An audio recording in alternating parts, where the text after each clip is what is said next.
ನಮಸ್ಕಾರ ಸ್ನೇಹಿತರೆ, Ram sir 360 YouTube ಚಾನಲ್ಗೆ ಸ್ವಾಗತ. ನಿಮಗೆ ನೋಡಿ, ಭಾಳ ದಿವಸದಿಂದ ಒಂದು 6-7 ದಿವಸದಿಂದ ಕರೆಂಟ್ ಅಫೇರ್ಸ್ ಕ್ಲಾಸ್ ಮಾಡಿದ್ದಿಲ್ಲ, ಕ್ಷಮಿಸಿ. ಕೆಲಸದ ಒತ್ತಡದಿಂದ ಆಗಿರಲಿಲ್ಲ. ಓಕೆ, ಇವತ್ತು ಸ್ಟಾರ್ಟ್ ಮಾಡೋಣ. ಎಷ್ಟು? 18, 19, 20, 21 ಕರೆಂಟ್ ಅಫೇರ್ಸ್. 4 ದಿವಸ ಕರೆಂಟ್ ಅಫೇರ್ಸ್ ಇವತ್ತು ನೋಡೋಣ. ನಾಳೆ ಮತ್ತೆ 4 ದಿವಸದ ಕರೆಂಟ್ ಅಫೇರ್ಸ್. ಓಕೆ, ಇವತ್ತು 4 ಡೇಸ್ ಕರೆಂಟ್ ಅಫೇರ್ಸ್ ಇರುತ್ತೆ. ಇರಾನ್ ಹಾಗಾದರೆ ಮೊದಲೇ ಕ್ವಶನ್ ಬರ್ನಾಗಾದ್ರೆ, ಇರಾನ್ ತನ್ನ ಮಿಲಿಟರಿ ಕವಾಯತಿನ ತಾತ್ಕಾಲಿಕವಾಗಿ ಮುಚ್ಚಿರುವ ಜಲಸಂಧಿ ಯಾವುದಾಗಾದ್ರೆ? ಯಾವುದು? ಮಲ್ಕಾ ಜಲಸಂಧಿ, ಆರ್ಮೋಜ್ ಜಲಸಂಧಿ, ಬಾಬೆಲ್ ಮಂಡಲ, ಜಿಬ್ರಲ್ಟರ್ ಜಲಸಂಧಿ. ಹಾಗಾದರೆ ನೋಡಿ, ಮಲ್ಕಾ ಜಲಸಂಧಿಯಲ್ಲಿ ಬರುತ್ತೆ, ಆರ್ಮೋಜ್ ಜಲಸಂಧಿಯಲ್ಲಿ ಬರುತ್ತೆ, ಬಾಬೆಲ್ ಮಂಡಲ ಜಲಸಂಧಿಯಲ್ಲಿ ಬರುತ್ತೆ, ಜಿಬ್ರಲ್ಟರ್ ಜಲಸಂಧಿಯಲ್ಲಿ ಬರುತ್ತೆ. ನೋಡಿ ಹಾಗಾದರೆ ಮಲ್ಕಾ ಜಲಸಂಧಿ ಏನಪ್ಪ ಅಂದರೆ, ಮಲ್ಕಾ ಜಲಸಂಧಿ ಎಲ್ಲೆಲ್ಲಿ ಬರ್ತೈತೆ ಹಾಗಾದರೆ ನೋಡ್ರಿ, ಮಲೇಷಿಯಾ ಹಾಗೂ ಇಂಡೋನೇಷಿಯಾ ನಡಬರ್ಕ್ ಬರ್ತಕ್ಕಂತೆ ಇದೇ ಮಲ್ಕಾ ಜಲಸಂಧಿ. ಇದು ಮಲ್ಕಾ ಜಲಸಂಧಿ ಚೀನಾಕ್ಕೆ ಪ್ರಮುಖವಾಗಿರ್ತಕ್ಕಂಥ ಜಲಸಂಧಿ ಆಗಿರ್ತದೆ. ಓಕೆ, ಮಲೇಷಿಯಾ ಮತ್ತು ಇಂಡೋನೇಷಿಯಾದ ನಡುವೆ ಬರ್ತಕ್ಕಂಥ ಇದು ಮಲ್ಕಾ ಜಲಸಂಧಿ. ಇಲ್ಲಿ ಹಿಂಗೆ ಹೋಗುತ್ತೆ, ಈ ಥರದಿಂದ ಚೈನಾ ಬರುತ್ತೆ.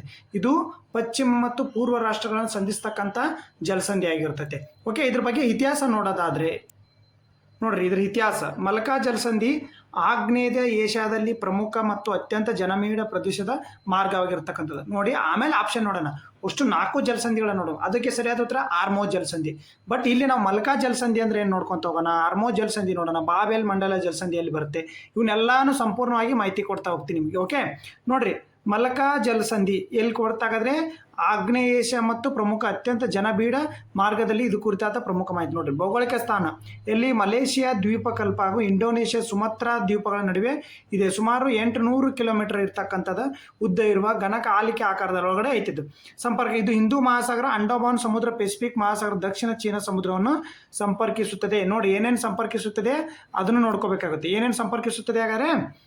ಹಿಂದೂ ಮಹಾಸಾಗರ ಮತ್ತು ಅಂಡಮಾನ್ ಮತ್ತು ಪೆಸಿಫಿಕ್ ಮಹಾಸಾಗರ, ದಕ್ಷಿಣ ಚೀನಾ ಸಮುದ್ರವನ್ನು ಹಿಂದೂ ಮಹಾಸಾಗರ ಜೊತೆಗೆ ದಕ್ಷಿಣ ಪೆಸಿಫಿಕ್ ಮಹಾಸಾಗರ, ದಕ್ಷಿಣ ಚೀನಾ ಸಮುದ್ರವನ್ನು ಸಂಪರ್ಕಿಸ್ತಕ್ಕಂಥ ಒಂದು ಜಲಸಂಧಿ.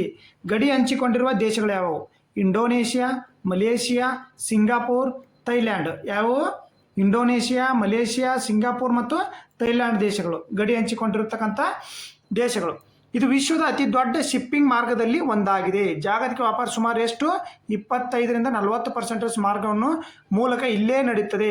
ಪಶ್ಚಿಮ ಏಷ್ಯಾದಿಂದ ಪೂರ್ವ ಏಷ್ಯಾಕ್ಕೆ. ನೋಡಿ, ಪಶ್ಚಿಮ ಏಷ್ಯಾದಿಂದ ಪೂರ್ವ ಏಷ್ಯಾಕ್ಕೆ, ವಿಶೇಷವಾಗಿ ಚೀನಾ, ಜಪಾನ್, ದಕ್ಷಿಣ ಕೊರಿಯಾಕ್ಕೆ ಕಚ್ಚಾ ತೈಲ ಮತ್ತು ಇತರ ಇಂಧನಗಳನ್ನು ಸಾಗಿಸುವ ಪ್ರಮುಖ ಕೊಂಡಿಯಾಗಿದೆ. ಓಕೆ, ಹಾಗಾದ್ರೆ ನೋಡ್ರಿ, ಇದು ಕಾರ್ಯತಂತ್ರ ಪ್ರಮುಖ ಏನು? ಮಲ್ಕಾ ಡಿಲೆಮಾ. ಚೀನಾ ತನ್ನ ತೈಲ ಆಮದಿನ ಸುಮಾರು 80% ಈ ಜಲಸಂಧಿ ಮೂಲಕವೇ ಮಾಡುತ್ತೆ. ನೋಡಿ, ಚೀನಾ ನಮ್ಮ ಮ್ಯಾಗ ಎದಕ್ಕೆ ಯುದ್ಧ ಮಾಡ್ತಿಲ್ಲ ಅಂತ ಇದೇ ಮೇನ್ ಕಾರಣ. ನಾವು ಅಂಡಮಾನ್ ನಿಕೋಬಾರ್ ಇಲ್ಲಿ ಐತಲ್ಲ, ಅಂಡಮಾನ್ ನಿಕೋಬಾರಿಂದ ನಮ್ಗೆ ಏನು ಮಾಡ್ತೀವಿ, ಈ ಮಲ್ಕಾ ಜಲಸಂಧಿಯನ್ನು ಬಂದ್ ಮಾಡಿಬಿಟ್ರೆ 80% ಚೀನಾ ಆಯಿಲು ಇಲ್ಲೇ ಹೋಗುತ್ತೆ. ಹಾಗಾದ್ರೆ ಭಾರತದ ಪಾತ್ರ ಏನು? ಭಾರತ ಅಂಡಮಾನ್ ಮತ್ತು ನಿಕೋಬಾರ್ ದ್ವೀಪ ಜಲಸಂಧಿ ಪಶ್ಚಿಮ ಪ್ರವೇಶದ್ವಾರಕ್ಕೆ ಹತ್ತಿರೋದ್ರಿಂದ ಈ ಪ್ರದೇಶ ಭದ್ರತೆ ಮತ್ತು ಮೇಲ್ವಿಚಾರಣೆ ಭಾರತ ಪ್ರಮುಖ ಪಾತ್ರವನ್ನು ವಹಿಸುತ್ತದೆ. ಓಕೆ, ಇದ್ರಿಷ್ಟು ಮಾಹಿತಿಯನ್ನು ಮಲ್ಕಾ ಜಲಸಂಧಿ. ನೆಕ್ಸ್ಟ್ ಜಲಸಂಧಿ ಯಾವ್ದು ನೋಡೋಣ ನಾವು ಹಾಗಾದ್ರೆ? ಓಕೆ, ಮಲ್ಕಾ ಜಲಸಂಧಿ ನೋಡಿದ್ವಿ. ಈಗ ಆರ್ಮೋಜ್ ಜಲಸಂಧಿ. ಇದಕ್ಕೆ ಸರಿಯಾದ ಉತ್ತರನೇ ಆರ್ಮೋಜ್ ಜಲಸಂಧಿ. ನೋಡಿ, ಸರಿಯಾದ ಉತ್ತರನೇ ಆರ್ಮೋಜ್ ಜಲಸಂಧಿ. ನೋಡಿ, ಇರಾನ್ ತನ್ನ ಮಿಲಿಟರಿ ಕವಾಯತಿನ ನೋಡ್ರಿ ಆರ್ಮೋಜ್ ಜಲಸಂಧಿ. ನಾವು ಚಬಾರ್ ಬಂದರನ್ನ ಮೇಂಟೈನ್ ಮಾಡ್ತೀವಿ ಇರಾನ್ನಿಂದ. ಓಕೆ, ಆರ್ಮೋಜ್ ಜಲಸಂಧಿ ಬಗ್ಗೆ ನೋಡ್ರಿ ಇಲ್ಲಿ ಮಾಹಿತಿ, ನ್ಯೂಸ್ ಪೇಪರಲ್ಲಿ ಬಂದಿರತಕ್ಕಂಥದ್ದು ಮಾಹಿತಿ. ಇರಾನ್ನಿಂದ ಆರ್ಮೋಜ್ ಜಲಸಂಧಿ ತಾತ್ಕಾಲಿಕ ಬಂದು. ಏನೇನಿದು ಆರ್ಮೋಜ್ ಜಲಸಂಧಿ? ಏನಕ್ಕೆ ಆಮೇಲೆ ಬರೋಣ, ಫಸ್ಟ್ ಆರ್ಮೋಜ್ ಜಲಸಂಧಿ ಬಗ್ಗೆ ನೋಡ್ಕೊಡ್ರಿ. ಆರ್ಮೋಜ್ ಜಲಸಂಧಿ ನೋಡ್ರಿ ಎಲ್ಲೈತೆ ನೋಡ್ರಿ, ಒಮನ್, ಇರಾನ್ ಮತ್ತು UAE ಗಲ್ಫ್ ರಾಷ್ಟ್ರಗಳನ್ನು ಹೊಂದ್ಕೊಂಡೈತೆ. ನೋಡಿಲ್ಲಿ ನಮ್ಮ ದಕ್ಷಿಣ ಆಫ್ರಿಕಾ ಮತ್ತು ಯುರೋಪ್ ಖಂಡ ಮತ್ತು ಏಷ್ಯಾ ಖಂಡ. ಆರ್ಮೋಜ್ ಜಲಸಂಧಿ ಇಲ್ಲೆಲ್ಲ ಏನ್ರಿ ಎಲ್ಲ ಇದೇನು ಮಾಡಬೇಕು, ವ್ಯವಹಾರಗಳು ಇದ್ರ ಮುಖಾಂತರ ನಡಿಬೇಕು. ನೋಡ್ರಿ, Dubai, okay, approximate 28 mile street Hormuz, okay, Persian Gulf, ನೋಡ್ರಿ, Gulf of Oman, United Emirates, Iran. 3 ದೇಶಗಳ ನಡುವೆ ಇರ್ತಕ್ಕಂಥ ಯಾವ್ಯಾವ 3 ದೇಶಗಳು ನೋಡ್ರಿ? ಆರ್ಮೋಜ್ ಜಲಸಂಧಿ ಯಾವ್ಯಾವ ಗಡಿ ಹಂಚಿಕೊಂಡಿರುವಂಥ ದೇಶಗಳು? ಒಮಾನ್, ಯುನೈಟೆಡ್ ಎಮಿರೇಟ್ಸ್ ಮತ್ತು ಇರಾನ್. ಇವು 3 ಗಡಿ ಹಂಚಿಕೊಂಡಿರ್ತಕ್ಕಂಥ ರಾಷ್ಟ್ರಗಳಾಗಿರ್ತವೆ. ಓಕೆ, ಇದನ್ನು ನೀವು ತಿಳ್ಕೊಬೇಕು. ಇದು ನೋಡ್ರಿ, ಆರ್ಮೋಜ್ ಜಲಸಂಧಿ ಎಂಬುದು ಪರ್ಷಿಯನ್ ಕೊಲ್ಲಿ ಮತ್ತು ಒಮಾನ್ ಕೊಲ್ಲಿಯ ನಡುವೆ ಇರುವ ಒಂದು ಆಯಾಕಟ್ಟಿನ ಸಮುದ್ರ ಮಾರ್ಗವಾಗಿದೆ. ಇದು ವಿಶ್ವದ ಅತ್ಯಂತ ಪ್ರಮುಖ ತೈಲ ಸಾಗಾಣಿಕೆಯಲ್ಲಿ ಒಂದಾಗಿರುತ್ತದೆ. ಸ್ಥಳ ಎಲ್ಲಿ ಹಾಗಾದರೆ? ಉತ್ತರದ ಇರಾನ್ ಮತ್ತು ದಕ್ಷಿಣದ ಒಮಾನ್ ಸಂಯುಕ್ತ ಅರಬ್ 3 ರಾಷ್ಟ್ರಗಳು. ಇವು ನೆನ್ಪಿಟ್ಕೋರಿ. ಪ್ರಾಮುಖ್ಯತೆಯನ್ನು ವಿಶ್ವದ ತೈಲವಷ್ಟು 20-25% ಇಲ್ಲೇ ನಡೀತಕ್ಕಂಥದ್ದು. ಇದು ನೋಡ್ರಿ, ಈ ಮೂಲಕವೇ Saudi Arabia, Iran, UAE, Kuwait, ಇರಾಕ್ನಂಥ ದೇಶ ತಮ್ಮ ತೈಲ ರಫ್ತಿಗೆ ಮಾರ್ಗವನ್ನು ಅವಲಂಬಿಸಿವೆ. ವಿಸ್ತೀರ್ಣ ಎಷ್ಟು? 33 ಕಿಲೋಮೀಟರ್ ಮಾತ್ರ ಅಗಲವಿದೆ. 3 ಕಿಲೋಮೀಟರ್ ಸಂಚರಿಸೋ ಮಾರ್ಗ 3 ಕಿಲೋಮೀಟರು. ಓಕೆ, ನಿಮ್ಗೆ ಏನು ಗೊತ್ತಾಯ್ತು? ಸರಿ, ಹಾರ್ಮೋಜ್ ಜಲಸಂಧಿ ಬಗ್ಗೆ ಗೊತ್ತಾಯ್ತು. ಹಾಗಾದ್ರೆ ನೆಕ್ಸ್ಟ್ ಜಲಸಂಧಿ ಯಾವ್ದಿರ್ತಕ್ಕಂಥದ್ದು ನ್ಯೂಸಲ್ಲಿ ಯಾಕೈತೆ ನೋಡ್ರಿ. ಮೊದಲು ನೇರ ಮಿಲಿಟರಿ, ಎದಕ್ಕೆ? ಇರಾನ್ ಮೇಲೆ ಅಮೆರಿಕ ದಾಳಿ ಮಾಡೋ ಸಂಚಿನಿಂದ ಇರಾನ್ ಈ ಹಾರ್ಮೋಜ್ ಜಲಸಂಧಿಯನ್ನು ಮುಚ್ಚಿದೆ. ಓಕೆ, ಹಾರ್ಮೋಜ್ ಜಲಸಂಧಿಯನ್ನು ಮುಚ್ಚಿದೆ. ಗೊತ್ತೈತಲ್ಲ ನಿಮ್ಗೆ? ಕಾಳಜಿ 5 ಕ್ಷಿಪಣಿ ಉಡಾವಣೆ ಮಾತುಕತೆ ಆರಂಭ, ಇವೆಲ್ಲ ಅಮೆರಿಕ ಜೊತೆ ಅಣ್ವಸ್ತ್ರ ಮಾತುಕತೆ, ಇದೆಲ್ಲ ಗೊತ್ತೈತೆ. ನ್ಯೂಸ್ ನೋಡ್ತಾ ಇರ್ತೀರ. ನಿಮಗೆ ಬೇಕಾಗಿರ್ತಕ್ಕಂಥದ್ದು ಭೌಗೋಳಿಕವಾಗಿ. ಓಕೆ, ಈಗ ಯಾವ ನೋಡ್ರಿ, ಮಲ್ಕಾ ಜಲಸಂಧಿ ನೋಡಿದ್ರಿ, ಹಾರ್ಮೋಜ್ ಜಲಸಂಧಿ ನೋಡಿದ್ರಿ. ಹಾಗಾದ್ರೆ ನೆಕ್ಸ್ಟ್ ಸರಿಯಾದ ಉತ್ತರ option B is the right answer. ಡೌಟೇ ಬೇಡ. ಅದ್ರ ಮೇಗೆ ನಮಗೆ ಕ್ವಶನ್ ಹೆಂಗೆ ಬರ್ತವೆ ಅದನ್ನು ತಿಳ್ಕೊಬೇಕು ನಾವು. ಈಗ ಬಾಬ್ ಎಲ್ ಮಂಡೆಲ ಜಲಸಂಧಿ ನೋಡೋಣ. ಬಾಬ್ ಎಲ್ ಮಂಡೆಲ ನಾವು 4 ಆಪ್ಷನ್ ಎದಕ್ಕೆ ಇಂಪಾರ್ಟೆಂಟ್ ಐತೆ ಅಂತಂದರೆ, ಇವು ಜಲಸಂಧಿಗಳ ಮೇಲೆ ಒಂದು ಕ್ವಶನ್ ಇರ್ತೈತೆ. ಅದಕ್ಕೋಸ್ಕರ 4 ಜಲಸಂಧಿ ಹೇಳಿ ಮುಂದಿನ ಕರೆಂಟ್ ಅಫೇರ್ಸ್ ಕ್ಲಾಸಿಗೆ ಹೋಗೋಣ. ಓಕೆ, ಈಗ ಬಾಬ್ ಎಲ್ ಮಂಡೆಲ ಕ್ಲಾಸ್ ಇದಕ್ಕೆ ಹೋಗೋಣ, ಜಲಸಂಧಿಗೆ ಹೋಗೋಣ. ನೋಡ್ರಿ, ಹಾಗಾದ್ರೆ ಬಾಬ್ ಎಲ್ ಮಂಡೆಲ ನೋಡ್ರಿ, ಗಲ್ಫ್ ಆಫ್ ಎಡನ್ ಮತ್ತು ರೆಡ್ ಸಿ ಅನ್ನು ಕೂಡಿಸ್ತಕ್ಕಂಥದ್ದು. ಒಂದು ನಿಮಿಷ ಕಲರ್ ಪೆನ್ಸಿಲ್ ಚೆಮ್ ನೋಡ್ರಿ. ರೆಡ್ ಸಿ ಮತ್ತು Gulf of Aden, Gulf of Aden ಮತ್ತು ರೆಡ್ ಸಿ ಅನ್ನು ನಡೀತಕ್ಕಂಥದ್ದು ಯಾವ್ದ್ರಿ? ಇದೇ ಬಾಬ್ ಎಲ್ ಮಂಡೆಲ. ಇಲ್ಲಿ ಕೋನಾಕರ ನೋಡ್ರಿ. ಯಾವ ದೇಶಗಳು? ಯಮನ್, ಎರಿಟ್ರಿಯಾ ಮತ್ತು ಜಿಬೂಟಿ, ಈ ರಾಷ್ಟ್ರಗಳಿರ್ತಕ್ಕಂಥದ್ದ ಇದೆ ನೋಡ್ರಿ ಬಾಬ್ ಎಲ್ ಮಂಡೆಲ. ಇಲ್ಲಿ ಗಲ್ಫ್ ಆಫ್ ಒಮಾನ್ ನೋಡಿದ್ವಿ, ಆಗಲೇ ಹಾರ್ಮೋಜ್ ಜಲಸಂಧಿ ನೋಡಿದ್ವಿ. ಇಲ್ಲೇನು ಬಾಬ್ ಎಲ್ ಮಂಡೆಲ ನೋಡ್ತಾ ಇದ್ದೀವಿ. ಓಕೆ, ರಾಷ್ಟ್ರಗಳನ್ನ ನೋಡ್ಕೊಡ್ರಿ. ಹಾಗಾದ್ರೆ ಇದ್ರೆ ಸ್ವಲ್ಪ ಮಾಹಿತಿ ನೋಡೋಣ. ಹಾಗಾದ್ರೆ ನೋಡ್ರಿ, ಬಾಬ್ ಎಲ್ ಮಂಡೆಲ ಬಗ್ಗೆ ನೋಡ್ರಿ. ಬಾಬ್ ಎಲ್ ಮಂಡೆಲ ಜಲಸಂಧಿ ಕುರಿತಾದ ಪ್ರಮುಖ ಮಾಹಿತಿ ಇಲ್ಲಿದೆ. ಸ್ಥಳ ಎಲ್ಲಿ ಆಗಿದ್ರೆ? ಏಷ್ಯಾ ಖಂಡದ ಯಮನ್ ಮತ್ತು ಆಫ್ರಿಕಾ ಖಂಡದ ಜಿಬೂಟಿ, ಎರಿಟ್ರಿಯಾ 3 ದೇಶಗಳ ನಡುವಿರ್ತಕ್ಕಂಥ ಏನಿದು ಬಾಬ್ ಎಲ್ ಮಂಡೆಲ. ಓಕೆ, 3 ದೇಶಗಳಲ್ಲಿರ್ತಕ್ಕಂಥ ಹೆಚ್ಚು ಇಮೇಜ್ ನೀವು ನೋಡಿದಿರಿ. ಓಕೆ, ಇದು ಕೆಂಪು ಸಮುದ್ರ ಮತ್ತು ಎಡನ್ ಕೊಲ್ಲಿಯನ್ನು ಸಂಪರ್ಕಿಸುತ್ತದೆ. ಯಾವ್ಯಾವು? ಕೆಂಪು ಸಮುದ್ರ ಮತ್ತು ಎಡನ್ ಕೊಲ್ಲಿಯನ್ನು ಸಂಪರ್ಕಿಸುತ್ತದೆ. ಹೆಸರಿನ ಅರ್ಥ ನೋಡ್ರಿ. ಹಾಗಾದ್ರೆ ಅರೇಬಿಯನ್ ಭಾಷೆಯಲ್ಲಿ ಬಾಬ್ ಎಲ್ ಮಂಡೆಲ ಎಂದರೆ ಕಣ್ಣೀರಿನ ದ್ವಾರ ಅಂತ, ಗೇಟ್ ಆಫ್ ಟಿಯರ್ಸ್ ಅಂತ ಅರ್ಥ. ಈ ಪ್ರದೇಶದಲ್ಲಿ ಅಪಾಯಕಾರಿ ಸಮುದ್ರ ಸಂಚಾರ ಮತ್ತು ಹಡಗು ಮುಳುಗೆಯಿಂದ ಈ ಹೆಸರು ಬಂದಿದೆ. ಓಕೆ, ವ್ಯಾಪಾರ ಪ್ರಾಮುಖ್ಯತೆ ಏನಾಗಿದೆ? ಇದು ವಿಶ್ವದ ಅತ್ಯಂತ ಪ್ರಮುಖ ಸಮುದ್ರ ಮಾರ್ಗಗಳಲ್ಲಿ ಒಂದಾಗಿದೆ. ಸುಯೇಜ್ ಕಾಲುವೆ ಮೂಲಕ ಯುರೋಪ್ ಮತ್ತು ಏಷ್ಯಾ ಸಂಪರ್ಕಿಸುವ ಏಕೈಕ ಜಲಮಾರ್ಗವಾಗಿದೆ. ನೋಡ್ರಿ, ಸುಯೇಜ್ ಕಾಲುವೆ ಆಮೇಲೆ ಬರ್ತದೆ, ನಾನು ನಿಮ್ಗೆ ತೋರಿಸ್ತೀನಿ. ಸುಯೇಜ್ ಕಾಲುವೆ ಮೂಲಕ ಏಷ್ಯಾ ನೋಡ್ರಿ, ಏಷ್ಯಾ ಜಲಮಾರ್ಗ ಯುರೋಪ್ ಮೂಲಕ, ಏಷ್ಯಾದ ಮೂಲಕ ಯುರೋಪನ್ನು ಸಂಪರ್ಕಿಸುವ ಏಕೈಕ ಮಾರ್ಗವಾಗಿದೆ. ಜಾಗತಿಕ ತೈಲ ನೈಸರ್ಗಿಕ ಅನಿಲದ ಬಹುದೊಡ್ಡ ಜಾಗದ ಮೂಲಕವಾಗಿದೆ. ಗಾತ್ರ ಏನು? ಜಲಸಂಧಿದು 32 ಕಿಲೋಮೀಟರ್ 20 ಮೈಲಿ ಅಗಲವಿದೆ. ಪೆರಿಯಂ ಎಂಬ ದ್ವೀಪದ ಜಲಸಂಧಿಯನ್ನು ನೋಡ್ರಿ, ಪೆರಿಯಂ. ಓಕೆ, ನೋಡ್ರಿ ಇಲ್ಲಿನ ನೋಡ್ರಿ, ಒಂದು ನಿಮಿಷ. ಗಾತ್ರ ಈ ಜಲಸಂಧಿ 32 ಕಿಲೋಮೀಟರ್. ಪೂರ್ವ ಮತ್ತು ಪಶ್ಚಿಮ 2 ಕಾಲುವೆಗಳನ್ನು ವಿಭಜಿಸುತ್ತೆ. ಭದ್ರತಾ ಸವಾಲುಗಳೇನಿಲ್ಲ. ಹಾಗಾದ್ರೆ ನೋಡ್ರಿ, ಚೋಕ್ ಪಾಯಿಂಟ್ ಅಂತ ಕರೀತಾರೆ ಇದನ್ನ. ಆಗಿರೋದ್ರಿಂದ ಇಲ್ಲಿನ ಯುದ್ಧ ಮತ್ತು ಅಸ್ಥಿರತೆ ಜಾಗತಿಕ ವ್ಯಾಪಾರದ ಮೇಲೆ ನೇರ ಪರಿಣಾಮ ಬೀರುತ್ತದೆ. ಇತ್ತೀಚೆಗೆ ಯಮನ್ ಹೌತಿ ಬಂಡುಕೋರರು ದಾಳಿಯಿಂದ ಈ ಪ್ರದೇಶ ಸುದ್ದಿಯಲ್ಲಿದೆ. ನೋಡ್ರಿ, ಆಲ್ರೆಡಿ ಇದು ಸುದ್ದಿಯಲ್ಲೈತೆ. ನಿಮ್ಮ ಬಾಬ್ ಎಲ್ ಮಂಡೆಲ ಯಾವ ರಾಷ್ಟ್ರಗಳು ಏನು ಅಂತೇಳಿ ಬಂದ್ರ ಇದ್ರ ಬಗ್ಗೆ ನೀವು ಮಾಹಿತಿಯನ್ನು ತಿಳ್ಕೊಂಡಿರಿ. ಓಕೆ, ನೆಕ್ಸ್ಟ್ ಹೋಗೋಣ. ಹಾಗಾದ್ರೆ ನೆಕ್ಸ್ಟ್ ಯಾವುದು? ಜಿಬ್ರಲ್ಟರ್ ಜಲಸಂಧಿ. ಈಗ ಯಾವ ನೋಡಿದ್ವಿ? ಮಲ್ಕಾ ಜಲಸಂಧಿ ಮುಗಿತು, ಹಾರ್ಮೋಜ್ ಜಲಸಂಧಿ ಮುಗಿತು, ಬಾಬ್ ಎಲ್ ಮಂಡೆಲ. ನೋಡ್ರಿ, ಇದಕ್ಕೆ ಸರಿಯಾದ ಉತ್ತರ ಅಂತ ಮತ್ತೆ ಕನ್ಫ್ಯೂಷನ್ ಮಾಡ್ಕೋಬೇಡ್ರಿ. ಸರಿಯಾದ ಉತ್ತರ ಹಾರ್ಮೋಜ್ ಜಲಸಂಧಿ, ನ್ಯೂಸಲ್ಲಿ ಇರ್ತಕ್ಕಂಥದ್ದು. ಬಾಬ್ ಎಲ್ ಮಂಡೆಲ ಇವೆಲ್ಲ ಜಲಸಂಧಿಗಳು ನ್ಯೂಸಲ್ಲಿದ್ದಾವೆ. ಅದಕ್ಕೋಸ್ಕರ ಒಂದು ಜಲಸಂಧಿ ಬಿಡ್ಲಾರ್ದೇ ನ್ಯೂಸ್ ಪೇಪರ್ ಆರ್ಟಿಕಲ್ ಬಂದಿರತಕ್ಕಂಥದ್ದನ್ನ ಹೇಳ್ತಾರೆ. ಈಗ ಜಿಬ್ರಲ್ಟರ್ ಜಲಸಂಧಿಗೆ ಹೋಗೋಣ. ಓಕೆ, ನೆಕ್ಸ್ಟ್ ನೋಡ್ರಿ, ಸ್ಟ್ರೀಟ್ ಆಫ್ ಗಿಬ್ರಲ್ಟರ್ ಜಲಸಂಧಿ ಎಲ್ಲಿ ಬರ್ತದೆ? ಗಿಬ್ರಲ್ಟರ್ ಜಲಸಂಧಿ ನೋಡ್ರಿ, ವರ್ಲ್ಡ್ ಮ್ಯಾಪ್ ನೋಡ್ರಿ, ಇದು ವರ್ಲ್ಡ್ ಮ್ಯಾಪ್. ನಾವು ಇಲ್ಲಿದ್ದೀವಿ, ಎಲ್ಲಿ? ಇಂಡಿಯಾ. ಓಕೆ, ವರ್ಲ್ಡ್ ಮ್ಯಾಪ್ ನೋಡ್ರಿ. ಇಲ್ಲಿ ವರ್ಲ್ಡ್ ಮ್ಯಾಪ್ ಏನೇನು ಕಾಣುತ್ತೆ ನೋಡ್ರಿ. ಗಿಬ್ರಲ್ಟರ್ ಜಲಸಂಧಿ ಬರ್ತಕ್ಕಂಥದ್ದು ಇಲ್ಲಿ. ಓಕೆ, ಗಿಬ್ರಲ್ಟರ್ ಜಲಸಂಧಿ ನೋಡ್ರಿ. ಹಾಗಾದ್ರೆ ಗಿಬ್ರಲ್ಟರ್ ಜಲಸಂಧಿ ಎಲ್ಲೆಲ್ಲಿ ಏನು ಬರುತ್ತೆ ನೋಡ್ರಿ? ಗಿಬ್ರಲ್ಟರ್ ಜಲಸಂಧಿ. ಓಕೆ, ನೋಡ್ರಿ, ಯಾಕೆ ಇಂಪಾರ್ಟೆಂಟ್ ಅಂತ ಹೇಳ್ತೀನಿ ಅಂದ್ರೆ ನೋಡ್ರಿ, ಸ್ಟೇಟ್ ಆಫ್ ಗಿಬ್ರಲ್ಟರ್. ಓಕೆ, ನೋಡ್ರಿ, ಸ್ಟ್ರೀಟ್ ಆಫ್ ಗಿಬ್ರಲ್ಟರ್. ನೋಡ್ರಿ, ಗಿಬ್ರಲ್ಟರ್ ಜಲಸಂಧಿ ಎಲ್ಲೆಲ್ಲಿ ಐತೆ ನೋಡ್ರಿ. ಇದು ಯಾವ ಸಮುದ್ರನ? ಇಂಗ್ಲಿಷ್ ಕ್ಯಾನಲ್ ಮತ್ತು ಮೆಡಿಟೇರಿಯನ್ ಸಮುದ್ರ. ಮೆಡಿಟೇರಿಯನ್ ಸಮುದ್ರ. ಇಲ್ಲಿ ಯಾವುದೈತಿ? ಅಂಟಾರ್ಟಿಕಾ ಸಮುದ್ರ ಮತ್ತು ಏನು ಮೆಡಿಟೇರಿಯನ್ ಸಮುದ್ರವನ್ನು ಸಂಪರ್ಕ ಮಾಡುತ್ತಿದ್ದು. ಓಕೆ, ಗಿಬ್ರಲ್ಟರ್ ಜಲಸಂಧಿ ನೆನ್ಪಿಟ್ಕೊಳ್ಳಿ. ಓಕೆ, ಅದು ಯುರೋಪ್ ಮತ್ತು ಆಫ್ರಿಕಾ ಖಂಡದ ನಡುವೆ ಇರ್ತಕ್ಕಂಥದ್ದು. ನೋಡ್ರಿ, ಇಲ್ಲೇನೇ ಹೋಗ್ತಕ್ಕಂಥದ್ದು, ಇಲ್ಲಿಂದ ಇಲ್ಲಿಗೆ ಹೋಗ್ತಕ್ಕಂಥದ್ದು. ಓಕೆ, ಹಾಗಾದ್ರೆ ಇನ್ಯಾಗ ತೋರಿಸಿದ್ದಿಲ್ಲ, ಅವನ್ನ ನೋಡ್ಕೊಂಬಿಡ್ರಿ. ಇಲ್ಲಿ ಎಡನ್ ಕೊಲ್ಲಿ, ಇಲ್ಲಿ ಮ್ಯಾಪ್ನೇ ನೋಡ್ಬಿಡ್ರಿ, ಎಲ್ಲ ಅರ್ಥ ಆಗುತ್ತೆ ನಿಮಗೆ. ನೋಡ್ರಿ, ಎಡನ್ ಕೊಲ್ಲಿಯಲ್ಲಿ ನೋಡ್ರಿ, ಗಲ್ಫ್ ಆಫ್ ಎಡನ್ ಅಂತ ತೋರಿಸಿದ್ನಲ್ಲ, ಇಲ್ಲೇ ನೋಡ್ರಿ, ಗಲ್ಫ್ ಆಫ್ ಎಡನ್. ಜಿಬೂಟಿ ನೋಡ್ರಿ, ಯಮನ್ನು, Eritrea, Djibouti, Gulf of Aden ಮತ್ತು ಕೆಂಪು ಸಮುದ್ರವನ್ನು. ಓಕೆ, ಕೆಂಪು ಸಮುದ್ರವನ್ನು. ಓಕೆ, ಓಕೆ ನೋಡಿರಿ ಮಲ್ಕಾ ಜಲಸಂಧಿ ನೋಡಿಬಿಡ್ರಿ, ಇಲ್ಲಿ ಮಲ್ಕಾ ಜಲಸಂಧಿ ಮ್ಯಾಪ್ ಒಳಗಡೆ ನೋಡಿರಿ ಮಲ್ಕಾ ಜಲಸಂಧಿ. ಓಕೆ ಇಲ್ಲಿ ಬರ್ತಕ್ಕಂಥದ್ದು ಮಲ್ಕಾ ಜಲಸಂಧಿ ಮ್ಯಾಪ್ ಒಳಗಡೆ ನೋಡಿಬಿಡ್ರಿ. ಮಲ್ಕಾ ಸ್ಟ್ರೀಟ್ ಇಲ್ಲಿಂದ ನೋಡಿರಿ, ಮಲ್ಕಾ ಸ್ಟ್ರೀಟೇ ನೋಡಿರಿ, ಮಲ್ಕಾ ಸ್ಟ್ರೀಟ್ ಹಿಂಗೆ ಹೋಗೋದು ಮಲ್ಕಾ ಸ್ಟ್ರೀಟಿಗೆ. ಇಲ್ಲಿಂದ ಹಡಗುಗಳು ಬಂದು ಇಲ್ಲಿಂದ ಬಂದು ಹಿಂಗೆ ಚೀನಾಕ್ಕೆ ಹಿಂಗೆ ಹೋಗ್ತವೆ. ಈ ಮಲ್ಕಾ ಜಲಸಂಧಿ ಮೂಲಕ ಹಿಂಗೆ ಚೀನಾಕ್ಕೆ ಹೋಗ್ತಕ್ಕಂಥದ್ದು ಈ ದಾರಿ.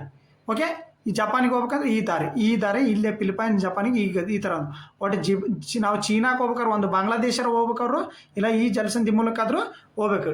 ಅರ್ಥ ಆಯ್ತಾ ನಿಮಗೆ? Gulf of Aden, Gulf of okay Gibraltar ಜಲಸಂಧಿ, ಓಕೆ ಮಲ್ಕಾ ಜಲಸಂಧಿ ಎಲ್ಲ ಅರ್ಥ ಆದವು ಅನ್ಕೊತೀನಿ. ನೆಕ್ಸ್ಟ್ ಕ್ವಶನಿಗೆ ಹೋಗೋಣ. ಓಕೆ 4 ಜಲಸಂಧಿ ಬಗ್ಗೆ ಅರ್ಥ ಆಯ್ತು ಅನ್ಕೊತೀನಿ. ಈಗ ನೆಕ್ಸ್ಟ್ ಕ್ವಶನ್ ಹೋಗೋಣ ಹಾಗಾದ್ರೆ. ಓಕೆ ನೆಕ್ಸ್ಟ್ ಕ್ವಶನ್ ಬರ್ರಿ. ಓಕೆ ನೆಕ್ಸ್ಟ್ ಕ್ವಶನ್, ಕೇಂದ್ರ ಸರ್ಕಾರವು ರೈತರಿಗೆ ಪರಿಚಯಿಸಿದ ಎ ಆಧಾರಿತ ಮೊಬೈಲ್ ಅಪ್ಲಿಕೇಶನ್ ಯಾವುದು? ನೋಡಿರಿ ರೈತರಿಗೆ ಇ ನ್ಯಾಮ್, ಭಾರತ್ ವಿಸ್ತಾರ್, ಕಿಸಾನ್ ಸುರಕ್ಷಾ, ಫಾರ್ಮರ್ ಕನೆಕ್ಟ್.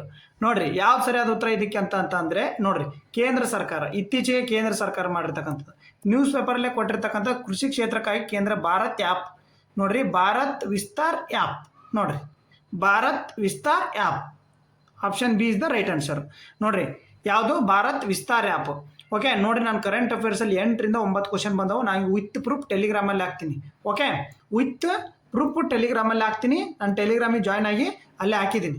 ಓಕೆ ಬರ್ರಿ ಇದು ಏನಾಗಾದ್ರೆ ನೋಡಿ, ದೇಶದ ಕೃಷಿ ಕ್ಷೇತ್ರದಲ್ಲಿ ವಿವಿಧ ಸೇವೆಗಳಿಗೆ ನೆರವಾಗಲು ಅನುಕೂಲವಾಗುವಂತೆ ದೇಶೀಯವಾಗಿಯೇ Bharat Vistaar app mobile application ಏನು ಮಾಡುತ್ತೆ? ಅಭಿವೃದ್ಧಿಪಡಿಸಲ್ಲ. ವಿವಿಧ ಕ್ಷೇತ್ರಗಳಲ್ಲಿ ಸೃಜನಾತ್ಮಕತೆ, ಕೃತಕ ಬುದ್ಧಿಮತ್ತೆ ಬಳಕೆಯ ಸಂದರ್ಭದಲ್ಲಿ ಕೇಂದ್ರ ಸರ್ಕಾರ Bharat Vistaar app, okay virtual integrated system to access agriculture research mobile app ಪರಿಚಯಿಸಲಾಗಿದೆ.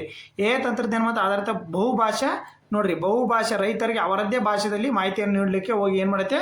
ಕೃಷಿ ವಿಸ್ತಾರ ಭಾರತ್ ಆ್ಯಪ್. ನೋಡಿರಿ ಇಲ್ಲಿ ಮಾಡಿರ್ತಕ್ಕಂಥದ್ದು ಇದು ಆ್ಯಪಿನ ಲೋಗೋ. ಓಕೆ ಅರ್ಥ ಆಯ್ತಾ? ನೆಕ್ಸ್ಟ್ ಬರ್ರಿ ಹಾಗಾದ್ರೆ ನೆಕ್ಸ್ಟ್ ಕ್ವಶನ್ ಯಾವುದು? ನೋಡಿರಿ ಗ್ರೇಟ್ ನಿಕೋಬಾರ್ ದ್ವೀಪದಲ್ಲಿ ಅಂತಾರಾಷ್ಟ್ರೀಯ ಕಂಟೈನರ್ ಟರ್ಮಿನಲ್ ನಿರ್ಮಾಣಕ್ಕಾಗಿ ಅನುಮತಿ ನೀಡಿದ ಪ್ರಾಧಿಕಾರ ಯಾವುದು? ನೋಡಿರಿ ಇತ್ತೀಚೆಗೆ ಭಾಳ ನ್ಯೂಸಲ್ಲಿ ಇತ್ತಿದ್ದು ಯಾವುದು? ಅಂಡಮಾನ್ ನಿಕೋಬಾರ್ದು. ಓಕೆ ಅಂಡಮಾನ್ ನಿಕೋಬಾರ್ದಕ್ಕಂಥದ್ದು ಕೇಂದ್ರ ಪರಿಸರ ಸಚಿವಾಲಯನ, ನೀತಿ ಆಯೋಗನ, ರಾಷ್ಟ್ರೀಯ ಹಸಿರು ನ್ಯಾಯಾಲಯ, ಸುಪ್ರೀಂ ಕೋರ್ಟ್ನ. ನೋಡಿರಿ ಒಂದು ಯಾವುದೇ ಪರಿಸರಕ್ಕೆ ಸಂಬಂಧಪಟ್ಟಿರ್ತಕ್ಕಂಥ ಕ್ವಶನ್ ಇರಲಿ ಯಾವುದು ಅನುಮತಿ ಇರ್ತೈತೆ ಅದಕ್ಕೆ? ಭಾರತೀಯ ಹಸಿರು ನ್ಯಾಯಾಲಯ, ರಾಷ್ಟ್ರೀಯ ಹಸಿರು ನ್ಯಾಯಾಲಯ. ಏನಾಗಾದ್ರೆ ಸುದ್ದಿ ನೋಡ್ರಿ ಹಾಗಾದ್ರೆ ನೋಡ್ರಿ ಇಲ್ಲಿ ಯಾವ ಸಮುದಾಯ ಕಂಡು ಬರ್ತಾ? ಜರ್ವಾ ಸಮುದಾಯ ಕಂಡು ಬರ್ತೈತಿ. ಅಂಡಮಾನ್ ನಿಕೋಬಾರ್ದಾಗ ಯಾವ ಕಂಡು ಬರ್ತಾ? ಜರ್ವಾ ಬುಡಕಟ್ಟು ಸಮುದಾಯ ಕಂಡು ಬರ್ತಾ. ಅದೊಂದು ನೆನಪಿರ್ಲಿ. ನೋಡ್ರಿ 92,000 ಕೋಟಿ ರು ವೆಚ್ಚದಲ್ಲಿ ಟರ್ಮಿನಲ್ ನಿರ್ಮಾಣ. ನೋಡ್ರಿ ಕಾಣುತ್ತಾ ಇಲ್ಲ ಟರ್ಮಿನಲ್ಲು? ಇದೇ ಟರ್ಮಿನಲ್ ಜಾಗ ನೋಡ್ರಿ. ಅಂಡಮಾನ್ ನಿಕೋಬಾರ್ ದ್ವೀಪ ಸಮೂಹದಲ್ಲಿ ಗ್ರೇಟ್ ನಿಕೋಬಾರ್ ದ್ವೀಪದಲ್ಲಿ ಎಲ್ರಿ? ಅಂಡಮಾನ್ ನಿಕೋಬಾರ್ದಲ್ಲಿ ಗ್ರೇಟ್ ನಿಕೋಬಾರ್ನಲ್ಲಿ ಅದ್ರಾಗ ಎಸ್ಪೆಷಲಿ ಓಕೆ ಅಂತಾರಾಷ್ಟ್ರೀಯ ಕಂಟೈನರ್ ಟ್ರಾನ್ಸ್ಮಿಟರ್ ಟರ್ಮಿನಲ್ ನಿರ್ಮಿಸುವ ರಾಷ್ಟ್ರೀಯ ಹಸಿರು ನ್ಯಾಯಾಲಯ ಅನುಮತಿಸಿದೆ. NGT ಅಧ್ಯಕ್ಷ ನ್ಯಾಯಮೂರ್ತಿ ಪ್ರಕಾಶ್ ಶ್ರೀವಾಸ್ತವ್ ನೇತೃತ್ವದ ನೋಡ್ರಿ ಯಾರೇ? ನ್ಯಾಯಮೂರ್ತಿ ಪ್ರಕಾಶ್ ಶ್ರೀವಾಸ್ತವ್ ನೇತೃತ್ವದಲ್ಲಿ ಪೂರ್ವ ವಲಯದ ಪೀಠ ಉದ್ದೇಶ 92,000 ಕೋಟಿ ರು ವೆಚ್ಚದ ಟರ್ಮಿನಲ್ 470 MeV ಅನಿಲ ಮತ್ತು ಸೌರ ಆಧಾರಿತ ವಿದ್ಯುತ್ ಸ್ಥಾವರಗಳ ಆಕ್ಷೇಪಣೆ ಸಲ್ಲಿಕೆ ಆಗೈತ್ರಿ. ಅದಕ್ಕೋಸ್ಕರ ಇವನ್ನ ಟರ್ಮಿನಲ್ ಮಾಡಲಿಕ್ಕೆ ಅನುಮತಿ ನೀಡೈತೆ. ಇತ್ತೀಚೆಗೆ ಸಸ್ಯ ಪ್ರಾಣಿಗಳ ಸಂಕುಲ ಬಗ್ಗೆ ಸಸ್ಯ ಪ್ರೇಮಿಗಳು ಏನು ಮಾಡಿದ್ರಿ? ಇಲ್ಲಿ ವಿರೋಧ ವ್ಯಕ್ತಪಡಿಸಿದ್ರು. ಅದಕ್ಕೋಸ್ಕರ ಇಲ್ಲಿ ಈ ಸರಿ ಕೋರ್ಟಿಗೆ ಹೋಗಿದ್ರು. ಅವರು ಕೋರ್ಟಿಗೆ ಏನು ಮಾಡಿದ್ರಿ? ಅನುಮತಿ ಕೊಟ್ಟೈತಿ. ಓಕೆ ಪರಿಸರ ವಿರೋಧವೇನು? ವಿರೋಧ ನೋಡ್ರಿ ಗ್ರೇಟ್ ನಿಕೋಬಾರ್ ಯೋಜನೆ NGT ಅನುಮತಿ ನೀಡಿರುವುದು ನಿರಾದಾಯಕ ಮತ್ತು ದುರದೃಷ್ಟಕರ. ಇದರಿಂದ ಅಲ್ಲಿನ ಪರಿಸರ ಮೇಲೆ ವಿನಾಶಕಾರಿ ಪರಿಣಾಮ ಉಂಟಾಗಲಿದೆ ಎಂದು ಪರಿಸರ ಪ್ರೇಮಿಗಳು ಆತಂಕ ವ್ಯಕ್ತಪಡಿಸಿದ್ದಾರೆ. ಹಾಗಾದ್ರೆ ನೆಕ್ಸ್ಟ್ ಕ್ವಶನ್ ಬರ್ರಿ ನೋಡ್ರಿ.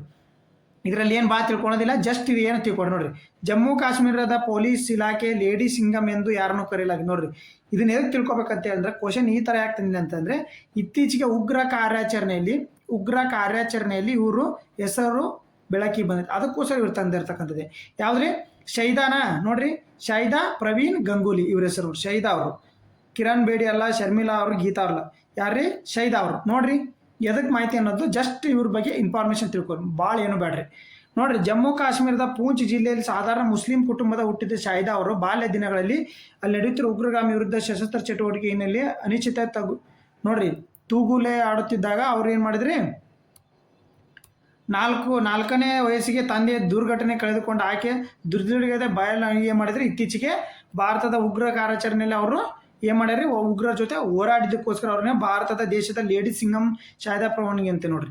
ಜಮ್ಮು ಕಾಶ್ಮೀರದವರು ಲೇಡಿ ಸಿಂಗಂ ಅಂತೇಳಿ ಇತ್ತೀಚೆಗೆ ಹೆಸರುವಾಸಿಯಾಗ್ಯಾರ. ಇವ್ರ ಬಗ್ಗೆ ಇಷ್ಟು ಮಾಹಿತಿ ಇರಲಿ. ಇವ್ರ ಹೆಸರು ಇತ್ತೀಚೆಗೆ ಎಲ್ಲಿ ಎದಕ್ಕೋಸ್ಕರ ನ್ಯೂಸ್ ಆಗೋದಲ್ಲ ಅಂದರೆ ಜಮ್ಮು ಕಾಶ್ಮೀರದ ಪೂಂಚ್ ಜಿಲ್ಲೆಯಲ್ಲಿ ಅವ್ರು ಏನು ಮಾಡಿದ್ದಾರೆ, ಜಮ್ಮು ಕಾಶ್ಮೀರ ಪೂಂಚ್ ಜಿಲ್ಲೆಯಲ್ಲಿ ಉಗ್ರರ ವಿರುದ್ಧ ಹೋರಾಟ ಮಾಡಿದ್ರು. ಇಷ್ಟು ನೆನಪಿರಲಿ ಇವ್ರಿಗೆ. Okay, Praveen Ganguly, Shahida Praveen Ganguly. Okay, next ಬರ್ರಿ. ಹಾಗಾದ್ರೆ ನೋಡ್ರಿ, ಅಂಡಮಾನ್ ನಿಕೋಬಾರ್ ಜರವಾ ಬುಡಕಟ್ಟಿನವರು ತಮ್ಮ ದೇವತೆ ಎಂದು ಕರೆಯುವ ವೈದ್ಯ ಯಾರು? ನೋಡ್ರಿ, ನಾ ಹೇಳಿನಿ ಅಂಡಮಾನ್ ನಿಕೋಬಾರ್ದ ಜರವಾ ಬುಡಕಟ್ಟು ಕಂಡು ಬರ್ತೈತೆ ಅಂತ ಹೇಳಿನಿ. ಬಟ್ ಅವರು ಇಲ್ಲಿ ಜಸ್ಟ್ ಒಂದೊಂದು ಲೈನ್ ಕ್ವಶನ್ ರೀ, ಒನ್ ಲೈನ್ ಕ್ವಶನ್. ಯಾಕಂದ್ರೆ ನಿಮಗೆ ನೆನಪಿರ್ಬೇಕು, ಯಾಕೆ ಹೇಳಿಕೆ ರೂಪದಲ್ಲಿ ಒಮ್ಮೊಮ್ಮೆ one liner question 2-3 line question ಕೊಡ್ತಾನೆ. ಓಕೆ, ನೋಡ್ರಿ, doctor BR Ambedkar, Ratan Chandrakar, doctor Haridas, doctor Ram Manohar. ಯಾರ್ರೀ? ಡಾಕ್ಟರ್ ರತನ್ ಚಂದ್ರಕರ್. ನೋಡ್ರಿ, ಇವ್ರು ಏನಂತ ಕರೀತಾರೆ? ದೇವತೆ. ತಮ್ಮ ದೇವತೆ ಎಂದು ಕರೆಯುವ ವೈದ್ಯರು ಯಾರಂದ್ರೆ ಅಂಡಮಾನ್ ಜರವಾ ಬುಡಕಟ್ಟು ಜನ ಅವರು ಡಾಕ್ಟರ್ ರತನ್ ಚಂದ್ರಕರ್ ಅವ್ರನ್ನ ತಮ್ಮ ದೇವತೆ ಅಂತೇಳಿ ಪೂಜೆ ಮಾಡ್ತಾರಂತ ನೋಡ್ರಿ. ಯಾಕಂದ್ರೆ ನ್ಯೂಸ್ ಪೇಪರ್ಲಿ ಆರ್ಟಿಕಲ್ ಬಂದಿದ್ದು, ನಾನು ಹಂಗೆ ಅನ್ಕರು ಹೇಳಂಗಿಲ್ಲ ನಿಮ್ಗೆ. ನ್ಯೂಸ್ ಪೇಪರ್ಲಿ ಆರ್ಟಿಕಲ್ ಬಂದಿರ್ತಾನೆ, ನೆನಪಿಡ್ಬೇಕಾಗತ್ತೆ. ನೋಡ್ರಿ, 1998ರ ಸಮಯದಲ್ಲಿ ಅಂಡಮಾನ್ ದಟ್ಟ ಕಾಡುಗಳ ನಡುವೆ ಬಿಸುವ ಗಾಳಿಯು ಭಯ ಮತ್ತು ಅಪಚ ಭಾಷೆ ಸುಮಾರು 150 ವರ್ಷಗಳಿಗೆ ಹೆಚ್ಚು ಕಾಲ ಹೊರಗಿನ ತನ್ನ ಸಂಪೂರ್ಣ ತಿರಸ್ಕರಿಸಿತ್ತು. ಆಧುನಿಕತೆ ನೆರಳು ಕಂಡರೆ ತಮ್ಮ ಬಾಣಗಳಿಂದ ದಾಳಿ ಮಾಡುತ್ತಿದ್ದ ಜರವಾ ಬುಡಕಟ್ಟು ಜನಾಂಗ ಸಂಪರ್ಕ ಸಾಧಿಸುವ ಸರ್ಕಾರ ಮುಂದಾಗಿತ್ತು. ಆದರೆ ಅದರ ಸುಲಭ ಮಾತಿರಲಿಲ್ಲ. ಈ ಕೆಲಸವನ್ನು ಸಾಧಿಸಲು ದೈತ್ಯ ಮನುಷ್ಯನ ಒಬ್ಬ ಸಣ್ಣ ಆಕಾರದ ಮನುಷ್ಯ ಅಂಡಮಾನ್ ತೀರಕ್ಕೆ ಬಂದಿಳಿದನು. ಅವರೇ ಡಾಕ್ಟರ್ ನೋಡ್ರಿ ರತನ್ ಚಂದ್ರಕರ್. ಇಲ್ಲಿದ್ದಾರೆ ನೋಡ್ರಿ, ಇವರೇ. ಇದ್ರ ಬಗ್ಗೆ ನೆನ್ಪಿಟ್ಕೋಬೇಕಾಗತ್ತೆ ನೀವು. ಜರವಾ ಜನ ಹೊರಗಿನವರನ್ನು ತಮ್ಮ ಸಂಸ್ಕೃತಿ ಶತ್ರುಗಳಿಂದ ಭಾವಿಸಿದ್ರು. ಅವರು ಯಾರನ್ನು ಹತ್ತಿರ ಸೇರಿಸುತ್ತಿದ್ದಿಲ್ಲ. ಓಕೆ, ಹೀಗಾಗಿ ನೆರವುಗಳು, ಹೀಗಾಗಿ ತೆಂಗಿನಕಾಯಿ, ಬಾಳೆಹಣ್ಣುಗಳು ಅಪಾರ ತಾಳ್ಮೆಯನ್ನು ಹೊತ್ತು ಅವರು ಅಂಡಮಾನ್ ಪ್ರದೇಶದ ಆರಂಭದಲ್ಲಿ ನೋಡ್ರಿ ಇಷ್ಟೆಲ್ಲ ಮಾಡಿರ್ತಕ್ಕಂಥದ್ದು. ಇವ್ರ ಬಗ್ಗೆ ಅಲ್ಲಿ ಹೋಗಿ ಏನು ಚಿಕಿತ್ಸೆ ಕೊಟ್ಟಿರ್ತಕ್ಕಂಥದ್ದು. 1990ರ ಜರವಾ ಬುಡಕಟ್ಟಿಗೆ ಭೀಕರವಾದ ದಡ ರೋಗಕ್ಕೆ ಅಪ್ಪಳಿಸಿತ್ತು. ಹೊರಗಿನ ಸಂಪರ್ಕವಿಲ್ಲದ ಕಾರಣ ಅವರ ರೋಗ ನಿರೋಧಕ ಶಕ್ತಿ ತೀರಾ ಕಡಿಮೆ ಇತ್ತು. ಅಲ್ಲಿ ಅವರು ರತನ್ ಚಂದ್ರಕರ್ ಅವರು ಅಕ್ಷರಶಃ ಹಗರಳು ಶ್ರಮವನ್ನು ಮಾಡಿರ್ತಕ್ಕಂಥದ್ದು ಇವ್ರಿಗೆ ಸಲ್ಲಿಸ. ಅದಕ್ಕೋಸ್ಕರ ಅವ್ರನ್ನ ಜರವಾ ಬುಡಕಟ್ಟು ಜನಾಂಗ ಇಲ್ಲಿ ಕಾಣ್ತಾರಲ್ಲ, ಇವರು ದೇವತೆ ಅಂತೇಳಿ ಅವ್ರನ್ನ ಪೂಜೆ ಮಾಡ್ತಾರೆ. ಇಷ್ಟು ಬಗ್ಗೆ ನಿಮಗೆ ಮಾಹಿತಿ. ನ್ಯೂಸ್ ಪೇಪರ್ ಆರ್ಟಿಕಲ್ ಇವರು ಒಂದು ಒಳ್ಳೆ ಮಾತು ರೂಪಾ ಗುರ್ರಾಜ್ ಅವ್ರು ಕೊಟ್ಟಿರ್ತಕ್ಕಂಥದ್ದು, ಅವ್ರು ಕೊಟ್ಟಿರ್ತಕ್ಕಂಥ ಮಾಹಿತಿ. ಅದಕ್ಕೋಸ್ಕರ ನ್ಯೂಸ್ ಪೇಪರ್ ಆರ್ಟಿಕಲ್ ನಿಮಗೆ ನೀಡಬೇಕಾಗುತ್ತೆ. ಓಕೆ, ನೆಕ್ಸ್ಟ್ ಕ್ವಶನ್ ಬರ್ರಿ. ಆಗುತ್ತೆ, ಕೃತಕ ಬುದ್ಧಿಮತ್ತೆ ಉದ್ಯೋಗದಲ್ಲಿ ದೇಶದಲ್ಲಿ ಮೊದಲ ಸ್ಥಾನದಲ್ಲಿರುವ ನಗರ ಯಾವುದಾಗಾದ್ರಿ? ನೋಡ್ರಿ, newspaper article. Mumbai, Delhi, Bengaluru, Hyderabad. ಯಾವ್ದ್ರಿ? ಬೆಂಗಳೂರು. ನೋಡ್ರಿ, ಸರಿಯಾದ ಉತ್ತರ ಬಂದ್ಬಿಟ್ಟು ಬೆಂಗಳೂರು, ನಮ್ಮ ಬೆಂಗಳೂರು. ನೋಡ್ರಿ, ಉದ್ಯೋಗದಲ್ಲಿ ಬೆಂಗಳೂರೇ ನಂಬರ್ 1 ಸ್ಥಾನ. ದೇಶದ ಮಾಹಿತಿ ತಂತ್ರಜ್ಞಾನ ಕ್ಷೇತ್ರದಲ್ಲಿ ಅಗ್ರಸ್ಥಾನದಲ್ಲಿರುವ ಬೆಂಗಳೂರು ಇದೀಗ ಕೃತಕ ಬುದ್ಧಿಮತ್ತೆ ಕ್ಷೇತ್ರದಲ್ಲಿಯೂ ತನ್ನ ಆಧಿಪತ್ಯ ಮುಂದುವರೆದಿದೆ. ಓಕೆ, 64,500 ಹೆಚ್ಚು ಪ್ರಕ್ರಿಯೆ ಉದ್ಯೋಗಗಳು ಪಟ್ಟಿಯಲ್ಲಿ ಕೋಲ್ಡ್ವೆಲ್ ಬ್ಯಾಂಕರ್ ರಿಚರ್ಡ್ಸ್ ಎಲ್ಲಿಸ್ ಅವರು. ನೋಡ್ರಿ, 70 ಉದ್ಯೋಗಗಳು ಬೆಂಗಳೂರು, ದೆಹಲಿ, NCR ಮತ್ತು ಮುಂಬೈ ನಗರ ಕೇಂದ್ರೀಕೃತವಾಗಿರೋದು ದೃಢಪಟ್ಟಿದೆ. ಸ್ಥಾನಗಳ ವಿವರ ನೋಡ್ರಿ, ಬೆಂಗಳೂರಿನಲ್ಲಿ ಎಷ್ಟು? 25% ಉದ್ಯೋಗ ಮೊದಲ ಸ್ಥಾನದಲ್ಲಿದೆ. ದೆಹಲಿ ಎಷ್ಟು? 2ನೇ ಸ್ಥಾನ 24. ನೋಡ್ರಿ, ಜಸ್ಟ್ 1%. ಮುಂಬೈ ಎಷ್ಟು? 19%, 3ನೇ ಸ್ಥಾನ. ಓಕೆ, 4ನೇ ಸ್ಥಾನ ಯಾವುದು? ಹೈದರಾಬಾದ್. ಚೆನ್ನೈ 5ನೇ ಸ್ಥಾನ. ಹಿಂಗೆ 5 ಸ್ಥಾನಗಳು ಕ್ರಮವಾಗಿ ನೋಡ್ಕೊಡ್ರಿ. ಯಾವುದು? 1ನೇದ್ದು ಬೆಂಗಳೂರು, 2ನೇದ್ದು ಮುಂಬೈ, 3ನೇದ್ದು ಯಾವ್ದ್ರಿ? 2ನೇದ್ದು ಡೆಲ್ಲಿ, 3ನೇದ್ದು ಮುಂಬೈ, 4ನೇದ್ದು ಹೈದರಾಬಾದ್, 5ನೇದ್ದು ಚೆನ್ನೈ. ಇವನ್ನ ನೆನ್ಪಿಟ್ಕೋರಿ. ಓಕೆ, ಬರ್ರಿ ಹಾಗಾದ್ರೆ ನೆಕ್ಸ್ಟ್ ಕ್ವಶನ್. ರಂಜಿ ಟ್ರೋಫಿ ಕ್ರಿಕೆಟ್ನಲ್ಲಿ 67 ವರ್ಷಗಳ ಬಳಿಕ ಮೊದಲ ಬಾರಿಗೆ ಬಂಗಾಳ ತಂಡವನ್ನು ಸೋಲಿಸಿ ತಂಡ ಯಾವುದು? ನೋಡ್ರಿ, ಮೊಟ್ಟ ಮೊದಲ ಬಾರಿಗೆ ನೋಡಿ ಕರ್ನಾಟಕನ, ಮುಂಬೈನ, ಜಮ್ಮು ಆಲ್ರೆಡಿ ಅತಿ ಹೆಚ್ಚು ಬಾರಿ ಗೆದ್ದಿರ್ತಕ್ಕಂಥದ್ರಿ ಸೌರಾಷ್ಟ್ರ. ನೆನಪಿರಲಿ, ರಣಜಿ ಟ್ರೋಫಿನ ಅತಿ ಹೆಚ್ಚು ಬಾರಿ ಗೆದ್ದಿರ್ತಕ್ಕಂಥದ್ರಿ ಸೌರಾಷ್ಟ್ರ. ಇತ್ತೀಚೆಗೆ ಗೆದ್ದಿರ್ತಕ್ಕಂಥದ್ರಿ ಸೌರಾಷ್ಟ್ರನೇ. ಓಕೆ, ಇತ್ತೀಚೆಗೆ 2025ರ ರಂಜಿ ಟ್ರೋಫಿಯನ್ನು ಗೆದ್ದಿರ್ತಕ್ಕಂಥ ಯಾವ್ದ್ರಿ? ಸೌರಾಷ್ಟ್ರನೇ.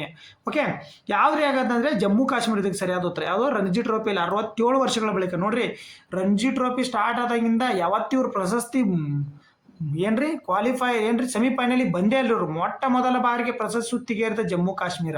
ನೋಡ್ರಿ, ಓಕೆ, ನೋಡ್ರಿ, ಟ್ರೋಫಿ 67 ವರ್ಷಗಳ ಬಳಿಕ ಜಮ್ಮು ಕಾಶ್ಮೀರ ತಂಡ ಮೊಟ್ಟ ಮೊದಲ ಬಾರಿಗೆ ಪ್ರಶಸ್ತಿ ಸುತ್ತಿಗೇರುವ ಮೂಲಕ ಹೊಸ ಇತಿಹಾಸ ಬರೆದಿದೆ. ಸೆಮಿಫೈನಲ್ ಆತಿಥ್ಯ ಪಂದ್ಯದಲ್ಲಿ ಹಾಗೂ 2 ಬಾರಿ ಚಾಂಪಿಯನ್ ಬಂಗಾಳ ತಂಡವನ್ನು 6 ವಿಕೆಟ್ನ ಮಣಿಸುವ ಮೂಲಕ ಈ ಸಾಧನೆಯನ್ನು ನೋಡ್ರಿ. ಇನ್ನೊಂದು ಅಪ್ಡೇಟ್ ಮಾಡ್ಕೊಳ್ರಿ. ಈಗ ಜಮ್ಮು ಕಾಶ್ಮೀರ ಮತ್ತು ಕರ್ನಾಟಕ ಫೈನಲ್ ನಡೆಯಕತ್ತೈತಿ ಇವತ್ತು. ಯಾರು ನಾಳೆ ವಿಡಿಯೋ ನೋಡಿದ್ರೆ ಯಾವ್ದು ಗೆಲ್ಲುತ್ತಾ ಅದನ್ನು ನೋಡ್ಕೊಳ್ರಿ. ಇವತ್ತು ನಡೆಯರ್ತಕ್ಕಂಥ ಫೈನಲ್ ನಡೆಯಕತ್ತೈತಿ. ಇವತ್ತು ಯಾರು ನನ್ನ ವಿಡಿಯೋ ನೋಡಿ ನಾಳೆ ನೋಡ್ರಿ ಆಲ್ರೆಡಿ ಬಂದೈತೆ ನ್ಯೂಸ್ ಪೇಪರ್ಲಿ ಹಂಗೆ ಅನ್ಬೇಡ್ರಿ.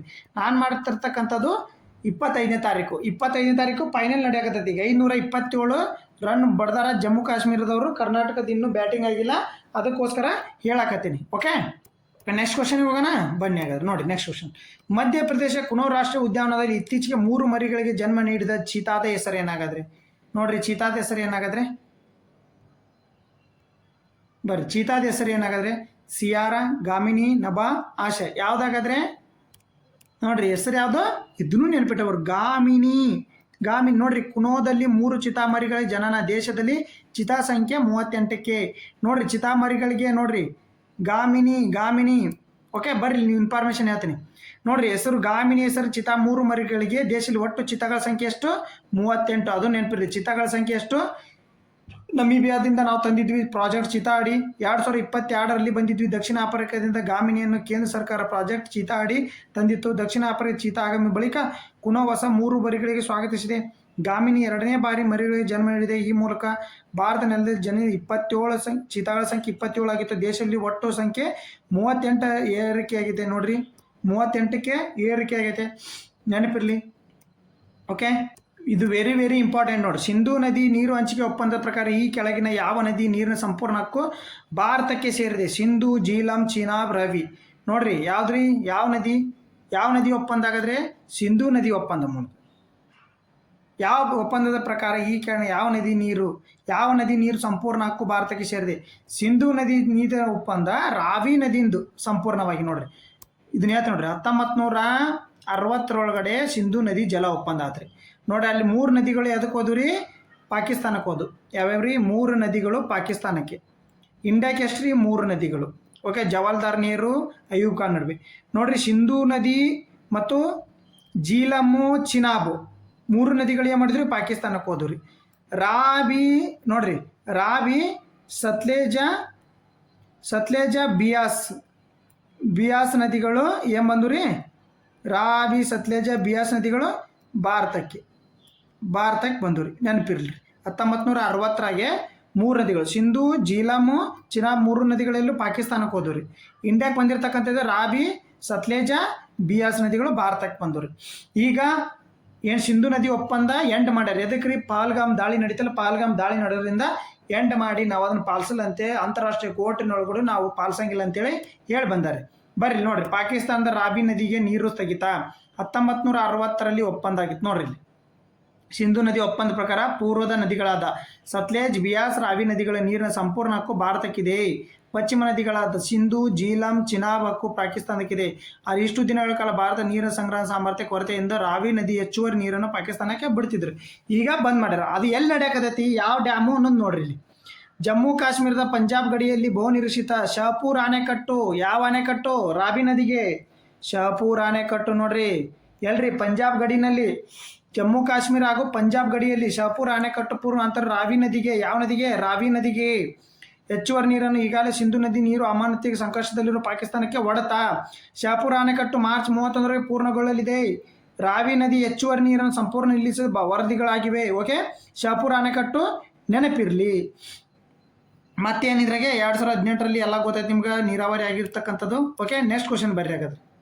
ನೋಡ್ರಿ 2027ರ ಜನಗಣತಿಯ ಪೂರ್ವಭಾವಿಯಾಗಿ ಕರ್ನಾಟಕದಲ್ಲಿ ಮನೆ ಪಟ್ಟ ಕಾರ್ಯ ಯಾವಾಗ ಆರಂಭವಾಯಿತು? ಮನೆ ಪಟ್ಟ. ನೋಡ್ರಿ ಮನೆ ಪಟ್ಟಣೆ ಪಟ್ಟಿ. ಓಕೆ ಮನೆ ಪಟ್ಟಿ ಕಾರ್ಯ ಆರಂಭ ಅಂದ್ರೆ ಇದು ಜನಗಣತಿ ಸ್ಟಾರ್ಟ್ ಆಗೈತ್ರಿ. ಓಕೆ ಮಾರ್ಚ್ 1, ಏಪ್ರಿಲ್ 16, ಜೂನ್ 1, ಜನವರಿ 16. ಯಾವಾಗ? ನೋಡ್ರಿ ಏಪ್ರಿಲ್ 16ರಿಂದ ಸ್ಟಾರ್ಟ್. ನೋಡ್ರಿ ಇದು ಎದಕ್ಕೆ ಇಂಪಾರ್ಟೆಂಟ್ ಹೇಳ್ತೀನಿ ರೀ? ಜನಗಣಿತದ ಮಾನ್ ಕ್ವಶನ್ ಆಗಿತ್ತು ನಿಮ್ಗೆ 2027 ಅಂತ ಒಂದು ಕ್ವಶನ್ ಬಂದಿತ್ತು ನೋಡ್ರಿ ಜನಗಣತಿ ಸಂಬಂಧಪಟ್ಟಂಗೆ. ಇದ್ರ ಮೇಲೆ ಆಗಿತ್ತು ನೋಡ್ರಿ. ಓಕೆ ನೋಡ್ರಿ ಇದ್ರ ಮಾಹಿತಿ ಏನಾಗತ್ತೆ ನೋಡ್ರಿ. ಹೌಸ್ ಟಿಂಗ್ ಅಂತೇಳಿ ನೋಡ್ರಿ ಜನಗಣತಿ ಪೂರ್ವತೆ ರಾಜ್ಯ ಅಂತ 30 ದಿನಗಳ ಕಾರ್ಯಾಚರಣೆ. ಕೇಂದ್ರ ಸರ್ಕಾರ ಸೂಚನೆಯಂತೆ ಕರ್ನಾಟಕದ 2027 ಜನತೆ ಪೂರ್ವ ಹಂತವಾಗಿ ಮನೆ ಪಟ್ಟಿ ಹೌಸ್ ಲಿಸ್ಟಿಂಗ್ ಪ್ರಕ್ರಿಯೆ ದಿನಾಂಕ ನಿಗದಿಯಾಗಿದ್ದು ರಾಜ್ಯ ಸರ್ಕಾರ ಈ ಕುರಿತು ಅಧಿಸೂಚನೆ ಹೊರಡಿಸಿದೆ. ಏಪ್ರಿಲ್ 16ರಿಂದ ಮೇ 15ರವರೆಗೆ. ಓಕೆ ನೋಡ್ರಿ ಈ ಸರಿ ಏನು ಇಂಪಾರ್ಟೆಂಟ್? ಈ ಬಾರಿ ಸಾರ್ವಜನಿಕ ತಾವೇ ಮಾಹಿತಿ ದಾಖಲಿಸಿ ಸ್ವಯಂ ಗಣತಿ ಸೆಲ್ಫ್ ಎನ್ಯುಮರೇಷನ್. ನೋಡ್ರಿ ಸೆಲ್ಫ್ ಎಮ್ಯುಮರೇಷನ್ ಓಕೆ ಎಂಬ ವಿನೂತನ ಅವಕಾಶವನ್ನು ಕಲ್ಪಿಸಲಾಗಿದೆ. ಮನೆಗೆ ಗಣತಿದಾರರು ಬರುವ ಮೊದಲೇ ಈ ಪ್ರಕ್ರಿಯೆಗೊಳಿಸಬಹುದು. ಏಪ್ರಿಲ್ 1ರಿಂದ 15ರವರೆಗೆ ಲಭ್ಯತೆ. ನೋಡ್ರಿ ನೆನಪಿಟ್ಕೋರಿ. ಓಕೆ ಹೌಸ್ ಲಿಸ್ಟಿಂಗ್ ಅಂದ್ರೆ ಏನು? ಮನೆ ಪಟ್ಟಿ ಮಾಡುವಿಕೆ ಅನ್ನೋದು ಜನಗಣತಿ ಅತ್ಯಂತ ಪ್ರಮುಖವಾದ ಮೊದಲ ಹಂತವಾಗಿದೆ. ಜನಗಣತಿಯ ಮೊದಲ ಹಂತ. ಓಕೆ ಪೂರ್ವಭಾವಿ ಹಂತವಾಗಿದೆ. ಇದರಲ್ಲಿ ಪ್ರತಿ ಮನೆಯ ಕಟ್ಟಡಗಳ ಪಟ್ಟಿಯನ್ನು ಸಿದ್ಧಪಡಿಸಲಾಗುತ್ತದೆ. ದೇಶ ಅಥವಾ ರಾಜ್ಯದ ಪ್ರತಿಯೊಂದು ವಸತಿ ಮತ್ತು ವಸತಿಯೇತರ ಕಟ್ಟಡಗಳನ್ನು ಗುರುತಿಸಿ ಮುಂದಿನ ಹಂತ ಜನಸಂಖ್ಯೆ ಎಣಿಕೆಯ ನಿಖರವಾದ ತಳಹದಿಯನ್ನು ಸಿದ್ಧಪಡಿಸತಕ್ಕಂಥದ್ದು. ಹಾಗಾದರೆ ಇಲ್ಲಿ ಬರ್ರಿ, ಈ ಕಾರ್ಯ ನಡೆಯಬೇಕಾದ ಕರ್ನಾಟಕ ಸರ್ಕಾರ ಈ ನಿಟ್ಟಿನಲ್ಲಿ ಜನಗಣತಿ ಕಾಯ್ದೆ 1942 ಸೆಕ್ಷನ್ 3 17A ಅಡಿಯಲ್ಲಿ ತನಗಿರುವ ಅಧಿಕಾರವನ್ನು ಚಲಾಯಿಸಿ ಈ ಆದೇಶವನ್ನು ಹೊರಡಿಸಿದೆ. ನೋಡ್ರಿ, ಈ ಕಾಯ್ದೆಯನ್ನು ನೆನಪಿಟ್ಕೋರಿ. ಜನಗಣತಿ ಕಾಯ್ದೆ 1942 ಸೆಕ್ಷನ್ 3 17A ಕಲಂ ಅಡಿ ಹೊರಡಿಸ್ತಕ್ಕಂಥದ್ದು. ಸಾರ್ವಜನಿಕರು ಈ ಮಹತ್ವದ ಕಾರ್ಯಕ್ಕೆ ಅಗತ್ಯ ಸಹಕಾರ ನೀಡಬೇಕೆಂದು ನಿಖರ ಮಾಹಿತಿಯನ್ನು ಒದಗಿಸೆಂದು ಸರ್ಕಾರ ವಿನಂತಿ ಮಾಡಿಕೊಂಡಿದೆ. ನೆನಪಿಟ್ಕೋರಿ, ಕಾಯ್ದೆ ನೆನಪಿಟ್ಕೋರಿ. ಹೌಸ್ ಲಿಸ್ಟಿಂಗ್ ಅಂದ್ರೆ ಏನು ನೆನಪಿಟ್ಕೋರಿ, 2027 ಜನಗಣತಿ ಬಗ್ಗೆ ನೆನಪಿಟ್ಕೊಳ್ತಕ್ಕಂಥದ್ದು ಮಾಹಿತಿ ಇದ್ರಾಗೆ. ಓಕೆ ಬರ್ರಿ, RBI ಬಿಡುಗಡೆ ಮಾಡಿರತಕ್ಕಂಥ ಅಂಕಿ ಅಂಶಗಳ ಪ್ರಕಾರ 2024-25 ದೇಶದ ಅತಿ ದೊಡ್ಡ ಆರ್ಥಿಕತೆ ಹೊಂದಿರುವ ರಾಜ್ಯ ಯಾವುದು? GSDP. ಓಕೆ, ಗ್ರಾಸ್ ಸ್ಟೇಟ್ ನೋಡ್ರಿ ಬಂದಿರತಕ್ಕಂಥ GSDP ರಾಜ್ಯದ ಆರ್ಥಿಕತೆ ಸಂಪತ್ತು ಅಂತ ಅರ್ಥ, ನೆನ್ಪಿಟ್ಕೋರಿ GSDP. ಓಕೆ ನೋಡ್ರಿ, RBI ಬಿಡುಗಡೆ ಮಾಡಿದ ಅಂಕಿಅಂಶಗಳ ಪ್ರಕಾರ 2025-20 ದೇಶದಲ್ಲಿ ಅತಿ ದೊಡ್ಡ ಆರ್ಥಿಕತೆ ಹೊಂದಿರುವ ರಾಜ್ಯ ಯಾವುದಾಗ? GSDP. ಕ್ವಶನ್ ಬರ್ರಿ, ಹಾಗಾದ್ರೆ RBI ಬಿಡುಗಡೆ ಮಾಡಿದ ಅಂಕಿಅಂಶಗಳ ಪ್ರಕಾರ 2024-25 ದೇಶದ ಅತಿ ದೊಡ್ಡ ಆರ್ಥಿಕತೆ ಹೊಂದಿರುವ ರಾಜ್ಯ ಯಾವುದಾದ್ರೆ? ತಮಿಳುನಾಡು, ಉತ್ತರ ಪ್ರದೇಶ, ಕರ್ನಾಟಕ, ಮಹಾರಾಷ್ಟ್ರ. ನೋಡ್ರಿ, ನಮ್ಮ ರಾಜ್ಯ ಎಷ್ಟಾಗದ್ರೆ GSDPಗೆ 4ನೇ ಸ್ಥಾನ. ಅದರ ಮೊದಲನೇ ಸ್ಥಾನ ಯಾವುದು? ಮಹಾರಾಷ್ಟ್ರ. ನೋಡಿ, Maharashtra is the right answer, ಮಹಾರಾಷ್ಟ್ರಕ್ಕೆ. ಓಕೆ ನೋಡ್ರಿ, ಹಾಗಾದ್ರೆ ಬನ್ನಿ ಇಲ್ಲಿ ನೋಡ್ರಿ ಮಾಹಿತಿ ನೋಡ್ರಿ. GSDP ಪ್ರಕಾರ ರಾಜ್ಯಕ್ಕೆ 4ನೇ ಸ್ಥಾನ. ಮಹಾರಾಷ್ಟ್ರ ದೇಶ ಶ್ರೀಮಂತ ರಾಜ್ಯ, ಸತತ 4ನೇ ವರ್ಷ ಕ್ಷಿಪ್ರ ಗತಿಯಲ್ಲಿ ಭಾರತದ ಆರ್ಥಿಕತೆ. 3ನೇ ಸ್ಥಾನದಲ್ಲಿ ಕರ್ನಾಟಕ. ನೋಡ್ರಿ, ಈ 4ನೇ ಸ್ಥಾನ ಅಂತಲ್ಲ, 3ನೇ ಸ್ಥಾನ ಅಂತ ಕೊಟ್ಟಾರ ಇಲ್ಲಿ. ಓಕೆ, ಜಾಗತಿಕ ಆರ್ಥಿಕತೆ, ಭೌಗೋಳಿಕ ರಾಜಕೀಯ ಅಡೆತಡೆ ಹೊರತಾಗಿ ಭಾರತ ಸತತ 4ನೇ ವರ್ಷವು ವಿಶ್ವವಾಗಿ ವೇಗವಾಗಿ ಬೆಳೀತಿರೋ ಆರ್ಥಿಕ ದೇಶದಲ್ಲಿ ಒಂದಾಗಿದೆ. ಇದು ಎಲ್ಲರಿಗೂ ಗೊತ್ತಿರತಕ್ಕಂಥದ್ದು. ನೋಡ್ರಿ, ಉತ್ಪನ್ನ ವಿಚಾರದಲ್ಲಿ ಮಹಾರಾಷ್ಟ್ರ 1ನೇ ಸ್ಥಾನ ಅಗ್ರಸ್ಥಾನಕ್ಕೆ, ಕರ್ನಾಟಕ 4ನೇ ಸ್ಥಾನ ಇಳಿದಿದೆ. ತಮಿಳುನಾಡು, ಉತ್ತರ ಪ್ರದೇಶ 2, 3. ನೋಡಿರಿ, ತಮಿಳುನಾಡು 2, ಇದು 3, ನಮ್ಮದು 4, ಇದು 1ನೇ ಸ್ಥಾನ, ಇದು ನಮ್ಮದು 4ನೇ ಸ್ಥಾನ. ನೆನ್ಪಿಟ್ಕೋರಿ ಇಷ್ಟು. ಭಾರತೀಯ ರಿಸರ್ವ್ ಬ್ಯಾಂಕ್ ಬಿಡುಗಡೆ ಮಾಡಿರುವ ಅಂಕಿಅಂಶಗಳ ಪ್ರಕಾರ ಪ್ರಸ್ತುತ ಆರ್ಥಿಕ ವರ್ಷ ಕರ್ನಾಟಕ 4ನೇ ಸ್ಥಾನ ಇಳಿದಿದೆ. ಕಳೆದ ವರ್ಷ ಎಷ್ಟಿತ್ತು? ನಮ್ಮದು 3ನೇ ಸ್ಥಾನ ಇತ್ತು. ಕಳೆದ ವರ್ಷ ಎಷ್ಟಿತ್ತು? 3ನೇ ಸ್ಥಾನ. ಆವಾಗೂ ಮಹಾರಾಷ್ಟ್ರ 1ನೇ ಸ್ಥಾನ ಇತ್ತು, 2ನೇ ಸ್ಥಾನ ತಮಿಳುನಾಡು, ಕರ್ನಾಟಕ 3 ಇತ್ತು, ಗುಜರಾತ್ ಇತ್ತು, ಉತ್ತರ ಪ್ರದೇಶ 5 ಅಗ್ರಸ್ಥಾನಗಳಿದ್ದು. ಬಟ್ ಈಗ ನೋಡ್ರಿ, ಈಗ ಇಲ್ಲಿದ್ದಾವೆ. ಓಕೆ, ಅಗ್ರಸ್ಥಾನದಲ್ಲಿ ಮಹಾರಾಷ್ಟ್ರ. ದೇಶದ ಆರ್ಥಿಕ ರಾಜಧಾನಿ ಮುಂಬೈ ಒಳಗೊಂಡೈತೆ. 45.30 ಲಕ್ಷ ಕೋಟಿ GSDP. ದೇಶ ಶ್ರೀಮಂತ ರಾಜ್ಯವಾಗಿ ಮುಂದುವರೆದಿದೆ. ಓಕೆ, ಮುಂದುವರೆದ ರಾಜ್ಯವಾಗಿದೆ. ಮತ್ತೊಂದು 31.1 ಲಕ್ಷ ಕೋಟಿ ಮೌಲ್ಯದೊಂದಿಗೆ ತಮಿಳುನಾಡು ಸೆಕೆಂಡ್ ಇದೆ. ಓಕೆ, ಇದು ಕೊನೆ 10 ರಾಜ್ಯಗಳು ನೋಡ್ರಿ. ಇಲ್ಲಿ ಟಾಪ್ 10 ಸ್ಥಾನದಲ್ಲಿರುವತಕ್ಕಂಥ ರಾಜ್ಯಗಳು. ಹಾಗಾದರೆ ಇಲ್ಲಿ 4ನೇ ಸ್ಥಾನ ನೋಡಿದ್ವಿ. 5ನೇ ಸ್ಥಾನ ಪಶ್ಚಿಮ ಬಂಗಾಳ, 6ನೇ ಸ್ಥಾನ ರಾಜಸ್ಥಾನ, ತೆಲಂಗಾಣ 7, ಆಂಧ್ರ ಪ್ರದೇಶ 8, ಮಧ್ಯಪ್ರದೇಶ 9. ಓಕೆ, ಟಾಪ್ 10 ಇರ್ತಕ್ಕಂಥದ್ದು ರಾಜ್ಯಗಳು. ಓಕೆ, ನೆನ್ಪಿಟ್ಕೋರಿ ಇವನ್ನೆಲ್ಲನೂ. ಭಾರತ ಆರ್ಥಿಕ ಪ್ರಗತಿ ನೋಡ್ರಿ, 6 ಹಣಕಾಸು ಸಚಿವಾಲಯ ಪ್ರಕಾರ ಹಿಂದಿನ ವರ್ಷ 6.5 ಇದ್ದ ಭಾರತ ನೈಜ GDP 7.4ಕ್ಕೆ. ಭಾರತ ಸಾಂಕೇತಿಕ ಇಲಾಖೆ ಓಕೆ 7 ಎಷ್ಟು? ಇನ್ನೊಂದು ಸ್ವಲ್ಪ ನೋಡಿ ನೋಡ್ರಿ, ಹಣಕಾಸು ಸಚಿವಾಲಯ ಪ್ರಕಾರ ನೋಡ್ರಿ 7.4 2026 ಆರ್ಥಿಕ ಭಾರತದ್ರಿ ಇದು. ನಾನು ಇಲ್ಲಿ ಇದ್ದು GSDP ಬಿಡ್ರಿ, ಈ ಭಾರತದ ಬರ್ರಿ. ಹಾಗಾದ್ರೆ IMF ಎಷ್ಟು ಹೇಳೈತಿ? 7.3 ಹೇಳೈತಿ. ನೋಡ್ರಿ, IMF ಹೇಳ್ತಕ್ಕಂಥದ್ದು ನಮ್ಮದು 7.3. ನೆನಪಿರಲಿ, ಹಣಕಾಸು ಇಲಾಖೆ 7.4, IMF 7.3. ಓಕೆ, ನೆಕ್ಸ್ಟ್ ನೋಡೋಣ. ಹಾಗಾದ್ರೆ ನೋಡ್ರಿ, ಮಹಾರಾಷ್ಟ್ರ ಸರ್ಕಾರ ರದ್ದುಗೊಳಿಸಿರುವ 5% ಮೀಸಲಾತಿ ಯಾವ ಸಮುದಾಯಕ್ಕೆ ಅನ್ವಯವಾಗುತ್ತದೆ? ನೋಡ್ರಿ, ನ್ಯೂಸ್ ಪೇಪರ್ಲಿ ಇಂಪಾರ್ಟೆಂಟ್, ಎಲ್ಲರಿಗೂ ಗೊತ್ತು, ಮುಸ್ಲಿಂ ಸಮುದಾಯಕ್ಕೆ. ಓಕೆ, ನಾವು ಇದಕ್ಕೆ ಮುಸ್ಲಿಂ ಇಲ್ಲೇ ಪೇಪರ್ನೇ ಕಾನೂನು ಕೊಟ್ಟಿದ್ದೀನಿ. ಎದಕ್ಕಂದ್ರೆ ನಿಮ್ಗೆ ನೆನಪುಳಿಬೇಕು. ನನಗೆ ವ್ಯೂಸ್ ಸಂಬಂಧ, ನನಗೆ ಅದರ ಸಂಬಂಧ ಅಲ್ರಿ. ಏನಾಗಬೇಕು, ಪೇಪರ್ನ ನಿಮ್ಗೆ ನೋಡಿದ ತಕ್ಷಣ ನೆನಪು ಬರ್ಬೇಕು ರೀ. ನೋಡಿ, ಇದನ್ನ ನೋಡಿ ನಾನು ಇದನ್ನೆಲ್ಲ ಬ್ಲರ್ ಕೊಡ್ಲಾರ, ಇದನ್ನು ಕೊಡ್ಲಾರ, ಜಸ್ಟ್ ಇನ್ಫಾರ್ಮೇಷನ್ಗೆ ಅಷ್ಟೇ ಹಾಕ್ಬಾರ್ದು. ಎದಕ್ಕಂದ್ರೆ ಇಲ್ಲಿ ಕ್ವಶನ್ನು, ಇಲ್ಲಿ ಆಪ್ಷನ್ ಯಾವ ರೀತಿ, ಇಲ್ಲಿ ನಿಮ್ಗೆ ಇಲ್ಲಿ ಆನ್ಸರು ಈ ರೀತಿ ಕೊಟ್ಟನಂದ್ರೆ ನಿಮ್ಗೆ ಸ್ವಲ್ಪ ಈಸಿ ಆಗುತ್ತೆ ಅನ್ನೋ ಕಾರಣಕ್ಕೆ. ಓಕೆ, ಮುಸ್ಲಿಂ ಸಮುದಾಯ ನೋಡಿರಿ, ಮಹಾರಾಷ್ಟ್ರದ 5% ಶಿಕ್ಷಣ ಉದ್ಯೋಗಕ್ಕೆ ಮುಸ್ಲಿಂ ಮೀಸಲಾತಿ ರದ್ದು. NCP ಕಾಂಗ್ರೆಸ್ ಜಾರಿಗೆ ತಂದಿದ್ದ ಸುಗ್ರೀವಾಜ್ಞೆ ರದ್ದತಿಗೆ ಆದೇಶ. ಮಹಾರಾಷ್ಟ್ರ ಮುಸ್ಲಿಮರಿಗೆ ಶಿಕ್ಷಣ ಉದ್ಯೋಗದ ಹಿಂದುಳಿದ ವರ್ಗ ಅಡಿ ನೀಡಿದ 5% ಮೀಸಲಾತಿಯನ್ನು ದೇವೇಂದ್ರ ಫಡ್ನವೀಸ್ ನೇತೃತ್ವದ ಮಹಾಮೈತ್ರಿಕೂಟ ರದ್ದು ಮಾಡೈತೆ. ಹೀಗಾಗಿ ಕೇವಲ ಅವಿಚ್ಛೇದಕ ಉದ್ದೇಶದಿಂದ ಈಗ ದಾಖಲೆಯಲ್ಲಿದ್ದ 5% ಮುಸ್ಲಿಂ ಮೀಸಲಾತಿ ಫಡ್ನವೀಸ್ ಸರ್ಕಾರ ರದ್ದು ಮಾಡಿದೆ. ಹೀಗಾಗಿ ಜಾರಿಯಾಗದೆ ಇದೆ. ಈ ಮೀಸಲಾತಿ ಪ್ರಸಕ್ತ ಪರಿಸ್ಥಿತಿ ಮೇಲೂ ಏನು ಪರಿಣಾಮ ಬೀರುವುದಿಲ್ಲ. ನೋಡ್ರಿ, ಇಲ್ಲಿ ಮಟ್ಟ ಜಾರಿ ಇರಲಿಲ್ಲ ರೀ ಅವರು.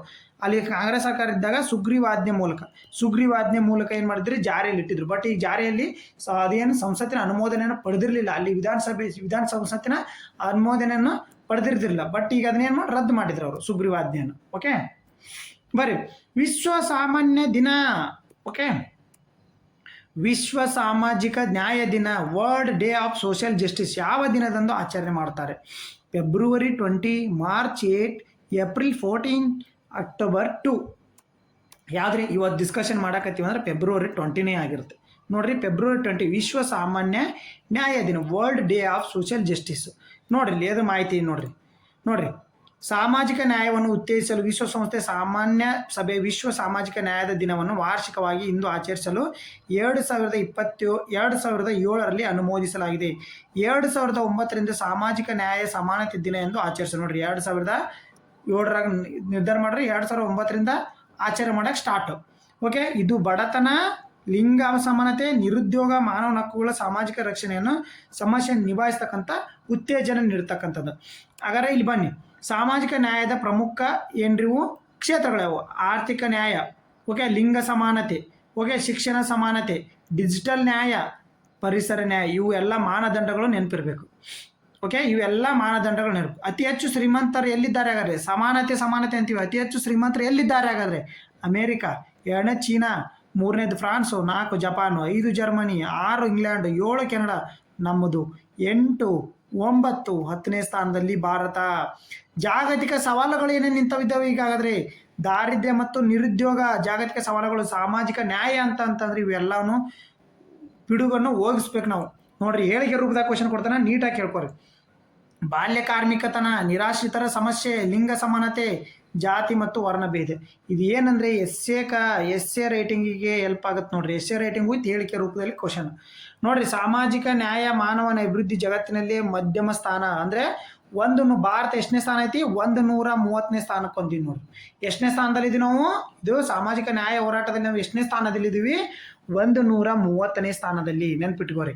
2007ರಲ್ಲಿ ವಿಶ್ವಸಂಸ್ಥೆ ಜಗತ್ತಿನ ರಾಷ್ಟ್ರ ಜನರಿಗೆ ಸಮಾನ ಅವಕಾಶ, ಮಾನವನ ಹಕ್ಕುಗಳ ರಕ್ಷಣೆ, ದಾರಿದ್ರ್ಯ ನಿರ್ಮೂಲನೆ ಇವನ್ನೆಲ್ಲನೂ ಮಾಡ್ತವೆ. ಇವೆಲ್ಲ ಲೆಕ್ಕಕ್ಕೆ ಹಿಡ್ಕೊಬೇಡ್ರಿ. ಸಾಮಾಜಿಕ ನ್ಯಾಯ ಅಂತರ ನಿರ್ವಹಣೆ 2026 ಧ್ಯೇಯವಾಕ್ಯ ಏನಾಗದ್ರಿ?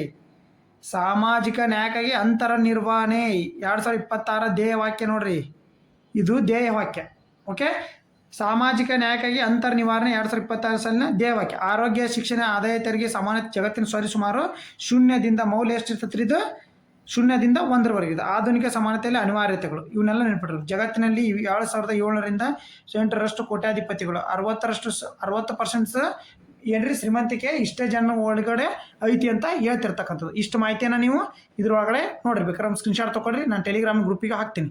ಓಕೆ, ನೆಕ್ಸ್ಟ್ ಕ್ವಶನ್ ಬರ್ರಿ. ಹಾಗಾದ್ರೆ ಕರ್ನಾಟಕ ಕೊನೆಯದಾಗಿ ವಿಶೇಷ ಮತದಾರ ಪಟ್ಟಿ ಪರಿಷ್ಕರಣೆ SIR ನಡೆದಿದ್ದು ಯಾವಾಗ? ನೋಡ್ರಿ, SIR. ಓಕೆ, ಮೊದಲು SIR ಅಂದರೆ ನೋಡ್ಕೋರಿ ನೀವು. SIR ಅಂತಂದರೆ ಬರಲಿ, SIR ಅಂತಂದರೆ ನೋಡ್ರಿ, ಸ್ಪೆಷಲ್ ಇಂಟೆನ್ಸಿವ್, ಒಂದು ನಿಮಿಷ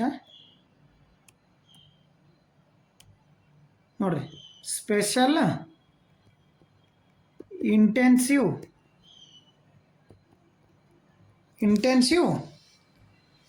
ರಿವಿಷನ್ ನೋಡ್ರಿ. ಇವನ್ನೆಲ್ಲ ನೆನ್ಪಿಟ್ಟಿರ್ಬೇಕು. ಅಬ್ರಿವೇಷನ್ ಅಂತ ನೆನ್ಪಿಡ್ತಾರೆ ಇವ್ನು, ಅಬ್ರಿವೇಷನ್.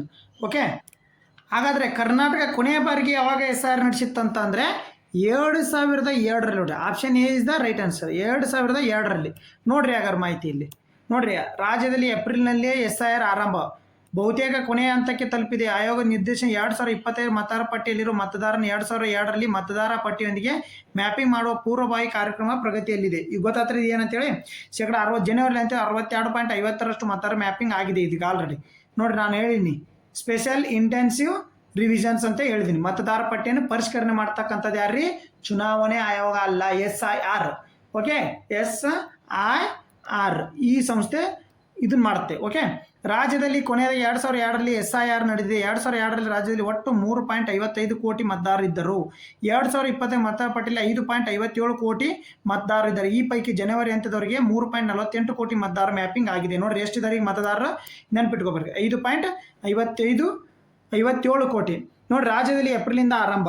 ಓಕೆ, ಪಶ್ಚಿಮ ಬಂಗಾಳ ಬಳಿಕ ಈಗ ಕರ್ನಾಟಕದಲ್ಲಿ ಮತದಾರ ಪಟ್ಟಿ ವಿಶೇಷ ಸಮಗ್ರ ಪರಿಷ್ಕರಣೆ ಮುಂದಿನ ಏಪ್ರಿಲ್ನಲ್ಲಿ ಪ್ರಾರಂಭವಾಗುವ ಸಾಧ್ಯತೆ.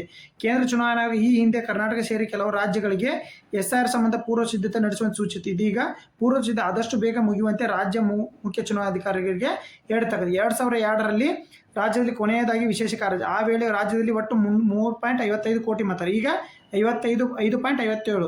ಜನವರಿ ಅಂತ್ಯದವರೆಗೆ 3.45 ಕೋಟಿ ಈಗ ಆಲ್ರೆಡಿ ಆಗಿರ್ತಕ್ಕಂಥದ್ದು. ನೆನ್ಪಿಟ್ಕೋರಿ ಮತದಾರ ಪಟ್ಟಿ ಎಷ್ಟೆಷ್ಟು ಅಂತೇಳಿ. ನೆಕ್ಸ್ಟ್, ಭಾರತ ವಿದ್ಯಾರ್ಥಿಗಳಿಗೆ ಉಚಿತವಾಗಿ AI ಪರಿಕರಗಳನ್ನು ಫೋಟೋಶಾಪ್, ಅಕ್ರೋಬ್ಯಾಟ್ ನೀಡುವುದಾಗಿ ಘೋಷಿಸಿದ ಜಾಗತಿಕ ಕಂಪನಿ ಯಾವುದು? ಯಾವುದಾಗಾದ್ರೆ ನೋಡ್ರಿ, ನ್ಯೂಸ್ ಪೇಪರಲ್ಲಿ ಬಂದಿರತಕ್ಕಂಥದ್ದು. ಮೈಕ್ರೋಸಾಫ್ಟ್, ಗೂಗಲ್, ಅಡೋಬಾ, IBM ಇಂಡಿಯಾದ್ರೆ ಇದು. ಓಕೆ, ಯಾವ್ದು ಸರಿಯಾದ ಉತ್ತರ? ಅಡೋಬಾ ನೋಡ್ರಿ, ಅಡೋಬ್ ಬರ್ರಿ ಮಾಹಿತಿ. ವಿದ್ಯಾರ್ಥಿಗಳಿಗೆ ಅಡೋಬಾ AI ಫ್ರೀ ನೋಡ್ರಿ. ಜಾಗತಿಕ ಸಾಫ್ಟ್ವೇರ್ ಕಂಪನಿ ಅಡೋಬಾ ಭಾರತದ ವಿದ್ಯಾರ್ಥಿಗೆ ತನ್ನ ಪ್ರಮುಖ ಕೃತಕ ಬುದ್ಧಿಮತ್ತೆ ಆಧಾರಿತ ಪರಿಕರವನ್ನು ಉಚಿತವಾಗಿ ನೀಡುವುದಾಗಿ ಗುರುವಾರ ಘೋಷಿಸಿದೆ. ಫೋಟೋಶಾಪ್, ಅಕ್ರೋಬ್ಯಾಟ್, ಫೈರ್ಫ್ಲೈ ಉಚಿತ. ನಾಸ್ಕೋ ಫ್ಯೂಚರ್ ಸ್ಕಿಲ್ ಪ್ರೈಮ್ ಕ್ರಿಯೇಟಿವ್ ಇನ್ ಇಂಡಿಯಾಕ್ಕೆ ಪೂರಕವಾಗಿ ಅಡೋಬಾ ನಾಸ್ಕಮ್ ಫ್ಯೂಚರ್ ಸ್ಕಿಲ್ ಪ್ರೈಮ್ ಜೊತೆಗೆ ಸಹಭಾಗಿತ್ವ. ಯಾರ ಜೊತೆಗೆ ರೀ? ನೋಡ್ರಿ, ಅಕ್ರೋಬ್ಯಾಟ್ ಮತ್ತು ಫೈರ್ಫ್ಲೈ ಅಂತ ಸುಧಾರಿತ ತಂತ್ರ ಮಾನ್ಯತೆ ಪಡೆದ ಉನ್ನತ ಶಿಕ್ಷಣ ಸಂಸ್ಥೆಗಳಿಗೆ ಉಚಿತವಾಗಿ ಏನು ಕೇಂದ್ರ ಸರ್ಕಾರದ ಕ್ರಿಯೇಟ್ ಇನ್ ಇಂಡಿಯಾ ನೋಡ್ರಿ, ಯಾವ ಯೋಜನೆ? ಕ್ರಿಯೇಟ್ ಇನ್ ಇಂಡಿಯಾ ಪೂರಕವಾಗಿ ಅಡೋಬಾ ನ್ಯಾಸ್ಕಾಮ್ ಫ್ಯೂಚರ್ ಸ್ಕಿಲ್ ಪ್ರೈಮ್ ಜೊತೆಗೆ ಸಹಭಾಗಿತ್ವ. ಈ ಉಪಕ್ರಮ 15,000 ಶಾಲೆ ಮತ್ತು 500 ಕಾಲೇಜುಗಳಿಗೆ ಅನ್ವಯಲಾಗಿದೆ. ಕಂಟೆಂಟ್ ಕ್ರಿಯೇಟ್ ಲ್ಯಾಬ್ಗಳನ್ನು ಸ್ಥಾಪಿಸುವುದು ಎಂದು ಅಡೋಬಾ CEO ಶಂತನ್ ನಾರಾಯಣ್ ತಿಳಿಸಿದ್ದಾರೆ. ನೋಡ್ರಿ ಅಡೋಬಾದ್ ಯಾರ್ರೀ? ಓಕೆ, ಒಂದು ನಿಮಿಷ ನೋಡ್ರಿ, ಇದ್ದದ್ದು ಅಡೋಬಾದ್ ಸಂಸ್ಥೆ. ಇವ್ರು ಯಾರು? CEO ಶಂತನ್ ನಾರಾಯಣ್ ತಿಳಿಸಿದ್ದಾರೆ. ಇವರು CEO ರೀ. ಓಕೆ, ನೆಕ್ಸ್ಟ್ ಕ್ವಶನ್ ಬರ್ರಿ. ಹಾಗಾದ್ರೆ ಭಾರತವು 2025ರಲ್ಲಿ ಉತ್ಪಾದನೆ ಆರಂಭಿಸಿರುವ ಪರ್ಮನೆಂಟ್ ಮ್ಯಾಗ್ನೆಟ್ ಶಾಶ್ವತ ಕಾಂತಗಳ ಬಳಕೆ ಯಾವ ಕ್ಷೇತ್ರದಲ್ಲಿ ಹೆಚ್ಚು? ಯಾವುದು? ಪ್ರವಾಸೋದ್ಯಮ, ಎಲೆಕ್ಟ್ರಿಕ್ ವಾಹನ ಮತ್ತು ನವೀಕರಿಸಬಹುದಾದ ಇಂಧನ, ಕೃಷಿ, ಆಹಾರ ಸಂರಕ್ಷಣೆ. ಯಾವ್ದ್ರಿ? ಮ್ಯಾಗ್ನೆಟಿಕ್ ಕ್ಷೇತ್ರ ಯಾವ್ದು ಬೇಕ್ರಿ? ಪರ್ಮನೆಂಟ್ ಮ್ಯಾಗ್ನೆಟಿಕ್ ಕಾಂತಗಳು, ಎಲೆಕ್ಟ್ರಿಕ್ ವಾಹನ ಮತ್ತು ನವೀಕರಿಸಬಹುದಾದ ಇಂಧನ ಕ್ಷೇತ್ರದಲ್ಲಿ ನೋಡ್ರಿ. ಆಪ್ಷನ್ ಬಿ ಬರ್ರಿ ಇಲ್ಲಿ ನೋಡ್ರಿ. ದೇಶದಲ್ಲಿ ಪರ್ಮನೆಂಟ್ ಮ್ಯಾಗ್ನೆಟಿಕ್ ಉತ್ಪಾದನೆ, ಎಲೆಕ್ಟ್ರಿಕ್ ವಾಹನಗಳು ಮತ್ತು ನವೀಕರಿಸುವ ಇಂಧನ ವಲಯಕ್ಕೆ ಅಗತ್ಯವಾಗಿರುವ ಅಪರೂಪದ ಭೂಮಿಯ ಶಾಶ್ವತ ಕಾಂತಗಳ ಪರ್ಮನೆಂಟ್ ಮ್ಯಾಗ್ನೆಟ್ ಉತ್ಪಾದನೆಯನ್ನು ಭಾರತ ಈ ವರ್ಷವೇ ಆರಂಭಿಸಲಿ ಎಂದು ಕೇಂದ್ರ ಗಣಿ ಸಚಿವಾಲಯ ಯಾರ್ರಿ? ಇವನ್ನೆಲ್ಲ ನೋಡ್ರಿ. ಕಿಶನ್ ರೆಡ್ಡಿ ಅವರು ಗುರುವಾರ ಘೋಷಿಸಿದ್ದಾರೆ. ಪಿಕ್ಕಿ ಸಮಾವೇಶದಲ್ಲಿ ಮಾತನಾಡಿದ ಅವರು ಈ ಮೂಲಕ ನಿರ್ಣಾಯಕ ಖನಿಜಗಳಿಗಾಗಿ ಇತರ ದೇಶಗಳ ಮೇಲೆ ಅವಲಂಬನೆಯನ್ನು ಕಡಿಮೆ ಮಾಡತಕ್ಕಂಥದ್ದು. ನೋಡ್ರಿ, ಸಮಾವೇಶ ನೆನ್ಪಿಟ್ಟವ್ರಿ. ಪಿಕ್ಕಿ ಸಮಾವೇಶ ಯಾರ್ರಿ? ಕಿಶನ್ ರೆಡ್ಡಿ. ಒಮ್ಮೆ ಮೊನ್ನೆ ಕ್ವಶನ್ ಕೇಳಿದೆ SDFDದಾಗ. ಯಾವ ನೋಡ್ರಿ, ಅವರು ಯಾರು ಹಡಗು ಮತ್ತು ಬಂದರ ಸಚಿವಾಲಯ ಅಂತ ಕೇಳಿದ್ರಿ, ಯಾವ ಸಮಾವೇಶದಲ್ಲಿ ಅಂತ ಕೇಳಿದ್ರು. ನೆನ್ಪಿಟ್ಕೋರಿ. ಇವನ್ನೆಲ್ಲ ಆತ್ಮನಿರ್ಭರ್ ಗುರಿ ತಲುಪುವ ಕ್ರಮ ಕೈಗೊಳ್ಳತಕ್ಕಂಥದ್ದು. ಓಕೆ, ನೆಕ್ಸ್ಟ್ ಕ್ವಶನ್ ಬರ್ರಿ. SL ಭೈರಪ್ಪ ಸಾಹಿತ್ಯ ಪ್ರತಿಷ್ಠಾನ ಪ್ರಶಸ್ತಿ 2025ಕ್ಕೆ ಆಯ್ಕೆಯಾದ ರಂಗಕರ್ಮಿ ಯಾರು? ನೋಡ್ರಿ, ಇವ್ರು ಯಾರು ನೋಡ್ರಿ? ಇವ್ರನ್ನ ಯಾರು ಏನಂತಾರ್ರಿ? ಇವ್ರಿಗೆ ಹೆಸರು ಏನಂತಾರ್ರಿ? ಪ್ರಕಾಶ್ ಬೆಳವಡಿ. ಇವ್ರನ್ನ ಆಲ್ಮೋಸ್ಟ್ ಫಿಲ್ಮ್ನ ನೋಡಿರ್ತೀರಿ ನೀವು. SL ಭೈರಪ್ಪ ಪ್ರಶಸ್ತಿ ನೋಡ್ರಿ. ಪ್ರಕಾಶ್ಗೆ ಭೈರಪ್ಪ ಸಾಹಿತ್ಯ ಪ್ರತಿಷ್ಠಾನ ಪ್ರಶಸ್ತಿ ನೋಡ್ರಿ. ಹಾಗಾದ್ರೆ ಭೈರಪ್ಪ ಸಾಹಿತ್ಯ ಪ್ರಶಸ್ತಿ ಬಗ್ಗೆ SL ಸಾಹಿತ್ಯ ಪ್ರತಿಷ್ಠಾನ ನೀಡುವ ಯಾವ್ದ್ರಿ? ಸಾಹಿತ್ಯ ಪ್ರತಿಷ್ಠಾನ SL ಭೈರಪ್ಪ ಸಾಹಿತ್ಯ ಪ್ರತಿಷ್ಠಾನ ನೀಡುವ SL ಭೈರಪ್ಪ ಪ್ರಶಸ್ತಿಗೆ ಹೆಸರಾಂತ ರಂಗಕರ್ಮಿ, ನಟ, ನಿರ್ದೇಶಕ, ಬರಹಗಾರ ಪ್ರಕಾಶ್ ಬೆಳವಡಿ ಆಯ್ಕಿದ್ದಾರೆ. ಪ್ರಶಸ್ತಿ ಮೊತ್ತ ಎಷ್ಟ್ರಿ? 1 ಲಕ್ಷ ರು. ನಗದು ಹೊರಟದ್ದು ಶನಿವಾರ ಸಂಜೆ 5:30ಕ್ಕೆ ಬನಶಂಕರಿ 2ನೇ ಹಂತದಲ್ಲಿರುವ ಸುಚಿತ್ರಾ ಸಿನಿಮಾ ಮತ್ತು ಸಂಸ್ಕೃತಿ ಅಕಾಡೆಮಿ ಸಭಾಂಗಣದಲ್ಲಿ ಪ್ರಶಸ್ತಿ ಪ್ರದಾನ ಕಾರ್ಯಕ್ರಮ ಹಮ್ಮಿಕೊಳ್ಳಲಾಗಿದೆ. ಓಕೆ, ಪ್ರಧಾನ ಗುರುದತ್ತ ಪ್ರಶಸ್ತಿ ಪ್ರದಾನ ಮಾಡಲಿದ್ದಾರೆ. ಯಾರ್ರೀ? ಪ್ರಧಾನ ಗುರುದತ್ತ ಪ್ರಶಸ್ತಿ ನಟ, ನಿರ್ದೇಶಕ, ನಾಟಕ SN ಸೇತುರಾಮ್ ಮುಖ್ಯ ಅತಿಥಿಗಳಾಗಿದ್ದಾರೆ. ಮುಖ್ಯ ಅತಿಥಿಗಳು ನೆನ್ಪಿಟ್ಕೋರಿ. ಯಾರು ಕೊಡ್ತಾರೆ? ಯಾವ ಸಂಸ್ಥೆ ಕೊಡುತ್ತೆ? ಪ್ರಶಸ್ತಿ ಮೊತ್ತ ಕೊಡ್ತಾರೆ, ಯಾರಿಗೆ ಕೊಡ್ತಾರೆ? ಇಷ್ಟು ನೆನ್ಪಿಟ್ಕೋರಿ. ಓಕೆ, ಭಾರತದ 3ನೇ ಪರಮಾಣು ಶಕ್ತಿ ಚಾಲಿತ ಬ್ಯಾಲಿಸ್ಟಿಕ್ ಕ್ಷಿಪಣಿ ಜಲಾಂತರ್ಗಾಮಿ ಯಾವುದು? ನೋಡ್ರಿ 3ನೇದು ಆಲ್ರೆಡಿ ಆಡೋದು ನಮ್ಮ ಕಡೆಗೆ. ಯಾವುದೋ ಹೇಳ್ಬಿಡ್ತೀನಿ. ಅರಿಯಂತ ಐತಿ, ಅರಿಗಾತ ಐತಿ. 3ನೇದು ಯಾವ್ದಾಗದ್ರಿ? 3ನೇದು ಯಾವುದು? ರಿದಮ್. INS rhythm. ಇವು ಏನ್ರಿ? ಪರಮಾಣು ಶಕ್ತಿ ಚಾಲಿತ. ಆಲ್ರೆಡಿ ಅರಿಯಂತೂ ಅರಿಗಾಟ್ ಅದಾವ್ರಿ. 3ನೇದು ಯಾವುದು? ಅರಿದಮ್ ನೋಡ್ರಿ. ನ್ಯೂಸ್ ಪೇಪರ್ಲಿ ಬಂದಿರತಕ್ಕಂಥ ಆರ್ಟಿಕಲ್. ಓಕೆ, ನೋಡ್ರಿ. ಭಾರತ 3ನೇ ಅಣುಶಕ್ತಿ ಚಾಲಿತ ಬ್ಯಾಲಿಸ್ಟಿಕ್ ಮಿಸೈಲ್ ಸಬ್ಮರೀನ್ ಏಪ್ರಿಲ್ ಅಥವಾ ಮೇ ತಿಂಗಳಲ್ಲಿ ಸೇವೆ ನಿಯೋಜಿಸಲ್ಪಡಿದೆ. L&T ಕಂಪ್ನಿ ನೋಡ್ರಿ, ಇವ್ರು ಮಾಡಿರ್ತಕ್ಕಂಥದ್ದು. ವಿಶಾಖಪಟ್ಟಣ ಹಡಗು ನಿರ್ಮಾಣ ಕೇಂದ್ರ ಸಿದ್ಧವಾಗಿದೆ. ಅನೇಕ ತಿಂಗಳಿಂದ ಇದರ ಪ್ರಾಯೋಗಿಕ ಪರೀಕ್ಷೆ ನಡೆಸಿದ್ದು, ಶೀಘ್ರದ ಇನ್ನಿತ 2 ನೌಕೆ ಸೇರಿಕೊಳ್ಳಲಿದೆ. ಇದು ಭಾರತ ಸ್ಟ್ರಾಟಜಿಕ್ ಫೋರ್ಸ್ ಕಮಾಂಡ್ ಯೋಜನೆಯ ಭಾಗವಾಗಿದೆ. ಪರಮಾಣು ಪ್ರತಿರೋಧಕ ಬಲ ಹೆಚ್ಚಿಸಿಕೊಳ್ಳುವ ನಿಟ್ಟಿನಲ್ಲಿ ಸೇನೆಗೆ ನೆರವಾಗಲಿದೆ. INS ಹರಿದಮ್ ನೌಕೆ 750 ಕಿಲೋಮೀಟರ್ ದೂರ ಸಾಗುವಲು K-15 ಕ್ಷಿಪಣಿಗಳು ಮತ್ತು 3000 ಕಿಲೋಮೀಟರ್ ಸಾಗುವ K-14 ಕ್ಷಿಪಣಿಗಳು. K-15 K-14 ಬಗ್ಗೆ ನೋಡ್ಕೊರಿ. 4 ಬಗ್ಗೆ ಅಣುಶಕ್ತಿ ಚಾಲಿತವಾಗಿದ್ದರಿಂದ ನೀರಿನ ಆಳದಲ್ಲಿ ದೂರ ಸಾಗಬಲ್ಲ ಸಾಮರ್ಥ್ಯವನ್ನು ಹೊಂದಿರತಕ್ಕಂಥ ಕ್ಷಿಪಣಿ. ಇಷ್ಟು ಬಗ್ಗೆ ಕ್ವಿಕ್ಕಾಗಿ ನೋಡ್ಕೊಂಡ್ಬಿಡೋಕ್ರಿ ಕರೆಂಟ್ ಅಫೇರ್ಸ್. ಓಕೆ ನೋಡ್ರಿ, ಕೃತಕ ಬುದ್ಧಿ ಕೌಶಲ್ಯದಲ್ಲಿ ವಿಶ್ವದಲ್ಲಿ 3ನೇ ಸ್ಥಾನದಲ್ಲಿರುವ ಭಾರತ ರಾಜ್ಯ ಯಾವುದು? ಯಾವ್ದ್ರಿ 3ನೇ ಸ್ಥಾನ? ಯಾವ್ದ್ರಿ? ಕರ್ನಾಟಕ. ನೋಡ್ರಿ, ನಮ್ಮ ಕರ್ನಾಟಕನೇ 3ನೇ ಸ್ಥಾನದಲ್ಲಿ ಇರ್ತಕ್ಕಂಥದ್ದು. ವಿಶ್ವಮಟ್ಟ ನೋಡ್ರಿ, ವಿಶ್ವದಲ್ಲೇ 3ನೇ ಸ್ಥಾನ ಭಾರತ ರಾಜ್ಯ ಯಾವುದು? ಬರ್ರಿ ನೋಡೋಣ. ಕೌಶಲ್ಯ ವಿಶ್ವದಲ್ಲೇ ಕರ್ನಾಟಕ 3ನೇ ಸ್ಥಾನ. ಕೃತಕ ಬುದ್ಧಿಮತ್ತೆ ಅಳವಡಿಕೆಯಲ್ಲಿ ಕರ್ನಾಟಕ ವಿಶ್ವ ಮಟ್ಟದಲ್ಲಿ 5ನೇ ಸ್ಥಾನ. ನೋಡ್ರಿ, ಕೌಶಲ್ಯದಲ್ಲಿ 3ನೇ ಸ್ಥಾನ ರೀ, ಅಳವಡಿಕೆಯಲ್ಲಿ 5ನೇ ಸ್ಥಾನ. ನೋಡಿ ಡಿಫ್ರೆನ್ಸ್ ನೋಡ್ಕೊರಿ. ನೋಡ್ರಿ, ಕೌಶಲ್ಯದಲ್ಲಿ 3ನೇ ಸ್ಥಾನ, ಅಳವಡಿಕೆ ಕೌಶಲ್ಯ ಒಂದೈತೆ, ಅಳವಡಿಕೆ 5ನೇ ಸ್ಥಾನ. ಕೌಶಲ್ಯ ರಾಜ್ಯ 3ನೇ ಸ್ಥಾನದಲ್ಲಿ ಎಂದು ಪ್ರಿಯಾಂಕ್ ಖರ್ಗೆ ಅವರು ತಿಳಿಸಿದ್ದಾರೆ. ನವದೆಹಲಿಯಲ್ಲಿ ನಡೆಯುತ್ತಿರುವ ಸಮ್ಮೇಳನ ಭಾಗಿಯಾಗಿದ್ದ ಅವರು ಸುದ್ದಿಗಾರರೊಂದಿಗೆ ಮಾತಾಡಿದ ಕಳೆದ 1 ತಿಂಗಳಲ್ಲಿ ಡಿಸ್ನಿ, ಮೈಕ್ರೋಸಾಫ್ಟ್, ಗೂಗಲ್, ವಿಶೇಷವಾಗಿ ಅಂಥ್ರೋಪಿಕ್ಸ್ ಸಂಸ್ಥೆ ಸೇರಿದಂತೆ ಬಹುತೇಕ ಕರ್ನಾಟಕದಲ್ಲಿ ಕೇಂದ್ರವನ್ನು ಸ್ಥಾಪನೆ. ನೋಡ್ರಿ, ಅಂಥ್ರೋಪಿಕ್ಸ್ ಭಾರತದಲ್ಲಿ ಮೊದಲೇ ಅಲ್ರಿ, ಬೆಂಗಳೂರಿನಲ್ಲಿ ಅಂಥ್ರೋಪಿಕ್ಸ್ ಸಂಸ್ಥೆ, IT ಸಂಸ್ಥೆ ಗೊತ್ತೈತ್ರಿ. ಅಂಥ್ರೋಪಿಕ್ಸ್ ಬಗ್ಗೆ ಹೇಳಿದ್ದೀನಿ ರೀ ಆಲ್ರೆಡಿ. ಓಕೆ, ಈಗಾಗಲೇ ಕೆಲವು ಒಪ್ಪಂದ ಸಹಿ ಮಾಡಲಾಗಿದ್ದು, ಮುಂದಿನ ದಿನಗಳಲ್ಲಿ ವಿಚಾರ ಕರ್ನಾಟಕ ವಿಶ್ವದಲ್ಲಿ ನಂಬರ್ 1 ಸ್ಥಾನ ಗಳಿಸುವುದು ಯಾವುದೇ ಅನುಮಾನದಿಂದ ಹೇಳ್ಯಾರ. ಈಗ ನೆನ್ಪಿಟ್ಟವ್ರಿ, 3 ಅಳವಡಿಕೆಯಲ್ಲಿ 5ನೇ ಸ್ಥಾನ. ಓಕೆ, ಕೌಶಲ್ಯದಲ್ಲಿ 3ನೇ ಸ್ಥಾನ. ನೋಡ್ರಿ, ಕರ್ನಾಟಕದಿಂದ ಯಾರು ಭಾಗವಹಿಸಿದಾರೆ ಅಂತಂದ್ರೂ ಪ್ರಿಯಾಂಕಾ ಖರ್ಗೆ ಅವರು. ನೆನ್ಪಿಟ್ಕೋರಿ, ಸಬ್ಮಿಟ್ನಲ್ಲಿ ದೆಹಲಿಯಲ್ಲಿ ನಡೆರ್ತಕ್ಕಂಥದ್ದು. ಭಾರತೀಯ ಮಾದರಿಯ ನೋಡ್ರಿ, ಮಾದರಿಯ ಸರ್ವಂ ನ ಸ್ಥಾಪಕ ಯಾರು? ನೋಡ್ರಿ, ಸರ್ವಂ ಇತ್ತೀಚೆಗೆ ಭಾಳ ಸುದ್ದಿಯಲ್ಲಿ ಐತಿ. ಸರ್ವಂ ಅಂದ್ರೆ ಏನು ಹೇಳ್ತೇನೆ ರೀ ನಿಮ್ಗೆ. ನೋಡ್ರಿ, ಯಾರ್ರೀ ಸ್ಥಾಪಕ? ಯಾರ್ರೀ ಸರ್ವಂ? ನೋಡ್ರಿ ಸ್ನೇಹಿತರೆ, ಸರಿಯಾದ ಉತ್ತರ ಬಂದ್ಬಿಟ್ಟು ಡಾಕ್ಟರ್ ಈಶ್ವರನ್ ರಾಘವನ್ ಮತ್ತು ಡಾಕ್ಟರ್ ಪ್ರಶಾಂತ್ ಕುಮಾರ್. ನೋಡ್ರಿ, ನೆನ್ಪಿಟ್ಕೋರಿ, ಸರ್ವಂ AIM ಯಾರ್ರೀ? ಡಾಕ್ಟರ್ ಈಶ್ವರನ್ ರಾಘವನ್ ಮತ್ತು ಪ್ರಶಾಂತ್ ಕುಮಾರ್. ನೋಡ್ರಿ, ಇಲ್ಲಿ ಮಾಹಿತಿ. ಸರ್ವಂ ಅಂದ್ರೆ ಏನು ನೋಡ್ರಿ, ಆಮೇಲೆ ವೈಶಿಷ್ಟ್ಯತೆಗಳನ್ನು ನೋಡೋಣ. ನೋಡ್ರಿ, ಸರ್ವಂ ಅಂದ್ರೆ ನೋಡ್ರಿ, ಮಾನವ್ ಎಂದರೆ ನೋಡ್ರಿ, ಮಾನವ್ ಸರ್ವಂ, ಆಮೇಲೆ ಮಾನವ ನೋಡ್ರಿ. ಈಗ ಸರ್ವಂ ನೋಡ್ರಿ, ಮೊದಲು ಸರ್ವಂ ನೋಡ್ರಿ. ಸರ್ವಂ ವೈಶಿಷ್ಟ್ಯತೆಗಳು: ಮಲ್ಟಿ ಮೋಡ್ ವಿಷನ್ ಲ್ಯಾಂಗ್ವೇಜ್, ಚಿತ್ರಗಳನ್ನು ಪದ್ಯಗಳನ್ನು ಒಟ್ಟಿಗೆ ಅರ್ಥ ಮಾಡಿಕೊಳ್ಳುತ್ತದೆ. ಚಾರ್ಟ್ ಅಥವಾ ಟೇಬಲ್ ಸುಲಭವಾಗಿ ವಿಶ್ಲೇಷಿಸುತ್ತದೆ. ದಾಖಲಾತಿ ತಿಳುವಳಿ, ದತ್ತಾಂಶ ವಿಶ್ಲೇಷಣೆ, ಬಹುಭಾಷೆ ದೈತ್ಯ ವಿಶ್ಲೇಷಣೆ. ನೋಡ್ರಿ, ಸ್ವದೇಶಿ ತಂತ್ರಜ್ಞಾನ ಅಭಿವೃದ್ಧಿಯ ಕುರಿತು ಪ್ರಧಾನಿ ನರೇಂದ್ರ ಮೋದಿ ಸರ್ವಂ ಸಂಸ್ಥೆ ಜಾಗತಿಕ ಮಟ್ಟದಲ್ಲಿ ಸೆಳೆದ ಇಂಡಿಯಾ ಇಂಪ್ಯಾಕ್ಟ್ ಸಬ್ಮಿಟ್ 2020ರಲ್ಲಿ ಮಾತನಾಡಿದ ಗೂಗಲ್ ಸುಂದರ್ ಪಿಚಾಯ್ ಅವರು ಸರ್ವಂ ಮಾತಾಡಿದ ಕೆಲಸ ಬಗ್ಗೆ ಮೆಚ್ಚುಗೆ. ಸರ್ವಂ ದ ಹಿನ್ನೆಲೆ ನೋಡ್ರಿ, ಸರ್ವಂ ಎಂಬುದು ಬೆಂಗಳೂರು ಮೂಲದ ಸ್ಟಾರ್ಟ್ಅಪ್ ಸಂಸ್ಥೆ. ಇತ್ತೀಚೆಗೆ ಸಂಸ್ಥೆ ನೂತನ ಮಾಡೆಲ್ ಅನ್ನು ಬಿಡುಗೊಳಿಸಿದೆ. ಇದು ಗೂಗಲ್ ಜೆಮಿನಿ ಮತ್ತು ಓಪನ್ ಚಾಟ್ಬಾಟ್ನಂತೆ ಜಾಗತಿಕ ದೈತ್ಯ ಕಂಪನಿಗಳನ್ನು ಮೀರಿಸುತ್ತದೆ. ಸ್ಥಾಪಕರು ಯಾರಾಗಾದ್ರೆ ಸರ್ವಂ ಡಾಕ್ಟರ್ ವಿವೇಕ್ ರಾಘವನ್ ಮತ್ತು ನೋಡ್ರಿ ಪ್ರಶೂತ್ ಕುಮಾರ್. ಆಗಸ್ಟ್ 2020 ಬೆಂಗಳೂರು ಸ್ಥಾಪಿಸಿದ ವಿವೇಕ್ ರಾಘವನ್ ಅವರು ದಿಲ್ಲಿ ಮತ್ತು ಅಮೆರಿಕ ಕಾರ್ನೆಲ್ ಮೇಲ್ ವಿಶ್ವವಿದ್ಯಾಲಯ ವ್ಯಾಸಂಗ ಮಾಡಿದ್ದಾರೆ. ಓಕೆ, ಇದನ್ನು ಸ್ಥಾಪಕ. ಜೆಮಿನಿ ಚಾಟ್ಬಿಟ್ಗಿಂತ ಸರ್ವಂ ಭಿನ್ನ. ಇತರ ಮಾಡೆಲ್ ಇಂಗ್ಲೆಂಡ್ ಮೊದಲ ಆದ್ಯತೆ ನೀಡಿದ ಉಳಿಕೆ ಭಾಷೆಗಳು 2ನೇ ಸ್ಥಾನದಲ್ಲಿದ್ದ ನೋಡ್ತದೆ. ಆದರೆ ಸರ್ವಂ ಭಾರತೀಯ ಭಾಷೆಗಳಿಗೆ ಮೊದಲ ಆದ್ಯತೆ. ನೋಡ್ರಿ, ನಮ್ದು ಏನು ಮಾಡ್ತೀರಿ, ಇಂಗ್ಲೀಷ್ ಆದ್ಯತೆ ಕೊಡ್ತೀವಿ ಎಲ್ಲ ಚಾಟ್ಜಿಪಿಟಿ. ಬಟ್ ಇದೇನು ಮಾಡುತ್ತೆ, ನಮ್ಮ ಭಾರತೀಯ ಭಾಷೆಗಳಿಗೆ ಮೊದಲ ಆದ್ಯತೆ ಕೊಡ್ತಕ್ಕಂಥದ್ದು. ಇದು ಸರ್ವಂ ಬಗ್ಗೆ ನಿಮ್ಮ ಮಾಹಿತಿ ಇರಲಿ. ಇನ್ನೊಂದು ನೋಡ್ರಿ, ಹಾಗಾದ್ರೆ ಮಾನವ್ ಗೆ ಮಾನವ ದೃಷ್ಟಿಕೋನ, ಇದೊಂದು ನೋಡ್ಕೊರಿ. ಇದನ್ನ ಕ್ವಶನ್ ಕೊಟ್ಟಿಲ್ಲ ನಿಮಗೆ. ಬಗ್ಗೆ ನೋಡ್ಕೊರಿ. ಅಂದ್ರೆ ಏನ್ರಿ? ಮೋರಲ್, ನೈತಿಕತೆ, ಮೌಲ್ಯಾಧಾರಿತ. ಅಂದ್ರೆ ಅಕೌಂಟಬಿಲಿಟಿ. ಅಂದ್ರೆ ನ್ಯಾಷನಲ್ ಸಾರ್ವಭೌಮತೆ. ಏನ್ರಿ? ಅಕೌಂಟಬಲ್, ಸುಲಭ ಮತ್ತು ಲಭ್ಯತೆ ಒಳಗೊಂಡದ್ದು. ಅಂದ್ರೆ ವ್ಯಾಲಿಡ್. ಇದು ಮಾನವ ಬಗ್ಗೆ. ಶೃಂಗೇಶ್ವರ ಜಾಗತಿಕ ಉದ್ಯಮ ಪ್ರಧಾನಿ ಮೋದಿ ಅವರು ವ್ಯಕ್ತಪಡಿಸಿರ್ತಕ್ಕ. ಓಕೆ, ಇದನ್ನೇ ಮಾನವ ಬಗ್ಗೆ ಸ್ವಲ್ಪ ನೋಡ್ಕೊಳ್ಳಿ. ನೆಕ್ಸ್ಟ್ ಹೋಗೋಣ ಬರ್ರಿ. ನೋಡ್ರಿ, ಇದೇನು ಸರ್ವಂ ಬಗ್ಗೆ ನೋಡ್ರಿ. ಸರ್ವಂ ಮಲ್ಟಿ ರೋಡ್ ವಿಷನ್ ಲ್ಯಾಂಗ್ವೇಜ್, ಚಿತ್ರಗಳನ್ನು ಮತ್ತು ಪದ್ಯವನ್ನು ಒಟ್ಟಿಗೆ ಅರ್ಥ ಮಾಡಿಕೊಳ್ಳುತ್ತೆ. ಚಾರ್ಟ್ ಮತ್ತು ಟೇಬಲ್ಗಳು ಸುಲಭವಾಗಿ ವಿಶ್ಲೇಷಿಸುತ್ತದೆ. ದಾಖಲಾತಿ 22 ಭಾರತೀಯ ಭಾಷೆಗಳಲ್ಲಿ ಸ್ಕ್ಯಾನ್ ಮಾಡಿದ ನಂತರ ಐತಿಹಾಸಿಕ ದಾಖಲೆ ನಿಖರ ಮಾಹಿತಿಯನ್ನು ಪಡೆಯುವ ಸಾಮರ್ಥ್ಯ ಹೊಂದಿದೆ. ಸರ್ವಂ ಬಗ್ಗೆ ಹೇಳಿದ್ನೆಲ್ಲ. Okay, next question ಬರೆಯಾಗ್ರಿ.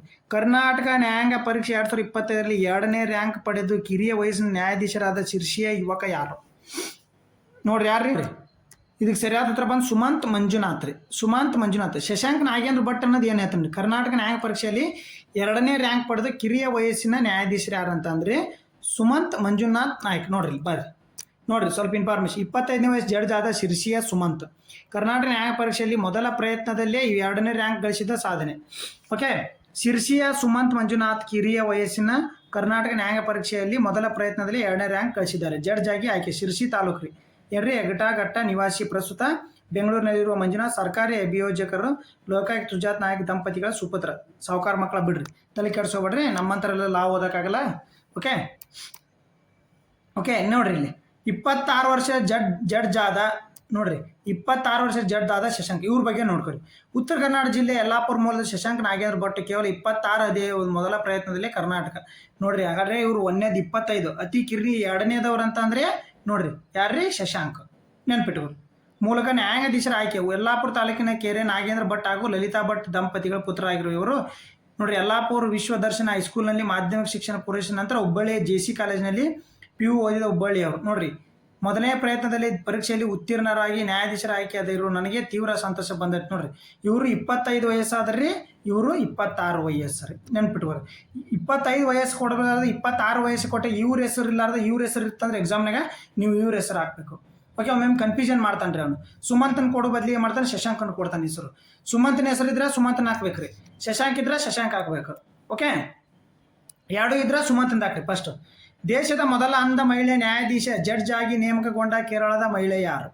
ಯಾರ್ರೀ? KK ಉಷಾ, ತಾನುನಾಥನ್, ಸುಜಾತ್ ಮನೋಹರ್, ಮಾಲತಿ. ಯಾರ್ರೀ? ಅಂಧ ಮಹಿಳೆ ಅಂತ ನೋಡ್ರಿ, ದೇಶದ ಮೊದಲ ಅಂಧ ಮಹಿಳೆ ಜಡ್ಜ್ ಯಾರ್ರೀ ಕೊಟ್ಟಾರ ನೋಡ್ರಿ, ತಾನ್ಯಾನಾಥನ್.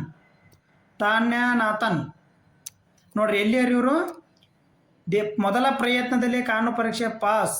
ಮೊದಲ ತಾನ್ಯಾನಾಥನ್, ದೇಶದ ಮೊದಲ ಅಂಧ ಜಡ್ಜ್. ಕೇರಳದ ತಾನ್ಯ ಕಲಿತವ್ರು. ನೋಡ್ರಿ, ಎಲ್ಲಿಯರು ಇವರು? ಕೇರಳದ. 24 ವಯಸ್ಸು ನೋಡ್ರಿ ಇವರು. ಓಕೆ, ನ್ಯಾಚವರಮಿಂದ ಕೇರಳದ ನ್ಯಾಯಾಂಗ ಸೇವಾ ಪರೀಕ್ಷೆಯಲ್ಲಿ ಮೊದಲ ಪ್ರಯತ್ನ ಉತ್ತೀರ್ಣದ ಮೂಲಕ ಜಿಲ್ಲಾ ಕೋರ್ಟ್ ಜಡ್ಜರಾಗಿ ಬಾಲ್ಯದಿಂದ ದೃಷ್ಟಿಹೀನರಾಗಿದ್ದ ತಾನ್ಯ ಸಣ್ಣ ವಯಸ್ಸಿನಲ್ಲಿ ಬ್ರೈಲ್ ಲಿಪಿ ಬಳಿಕ ಆಡಿಯೋ ಬುಕ್ ನೆರವಿನಿಂದ 2019-20 ಸಾಲಿನಲ್ಲಿ ಕಾನೂನು ಪದವಿ ಪಡೆದಿದ್ದು, ತಾನೇ ಬಳಿಕ ವಕೀಲರಾಗಿ ಪರಂಪರೆಯನ್ನು ಕೋರ್ಟ್ನಲ್ಲಿ ಅಭ್ಯಾಸ ಆರಂಭಿಸಿ ಸಹಿ ಎನಿಸಿಕೊಂಡಿದೆ. ಇತ್ತೀಚೆಗೆ ಸುಪ್ರೀಂ ಕೋರ್ಟ್ ಅಂಧರಿಗೂ ಜಡ್ಜ್ ಆಗಲು ಸೇವೆ ಸಲ್ಲಿಸಲು ಇವರು ಆಯ್ಕೆಯಾಗಿದ್ದಾರೆ. ಗೊತ್ತಾತ್ರಿ, ಅವರು ಕಿರಿಯ ವಯಸ್ಸಿನಲ್ಲಿ ಇವರು. ಹಂಗಂದ್ರೆ ನಿಮಗೆ ಕಮೆಂಟ್ ಮೂಲಕ ತಿಳಿಸ್ತಕ್ಕಂಥ ಒಂದು ಕ್ವಶನ್ ಐತ್ರಿ. ಮೀನಿನ ಎಣ್ಣೆಯಲ್ಲಿ ಯಾವ ಜೀವಸತ್ವ ಇದೆ? ಕಮೆಂಟ್ ಮೂಲಕ. HSTR GPSTR ಸೈನ್ಸ್ ಕ್ವಶನ್ ರೀ, 2019-20. ನಾನು ಆಲ್ರೆಡಿ ಈಗ ಸೈನ್ಸ್ ಕ್ಲಾಸ್ ಮಾಡ್ತಿದ್ದೀನಿ, 6ವರೆಗೆ ಸೈನ್ಸ್ ಕ್ಲಾಸಲ್ಲಿ ಹೇಳಿದ್ದೀನಿ. ಯಾರು ನೋಡಿಲ್ಲ ಅಲ್ಲಿ ಹೋಗಿ ನೋಡ್ಬೋದು. ಅಲ್ಲಿ ಬಂದಿದ್ದಕ್ಕೆ ಕಮೆಂಟ್ ಮೂಲಕ ಆನ್ಸರ್ ಮಾಡಿ. ಓಕೆ, ಧನ್ಯವಾದಗಳು.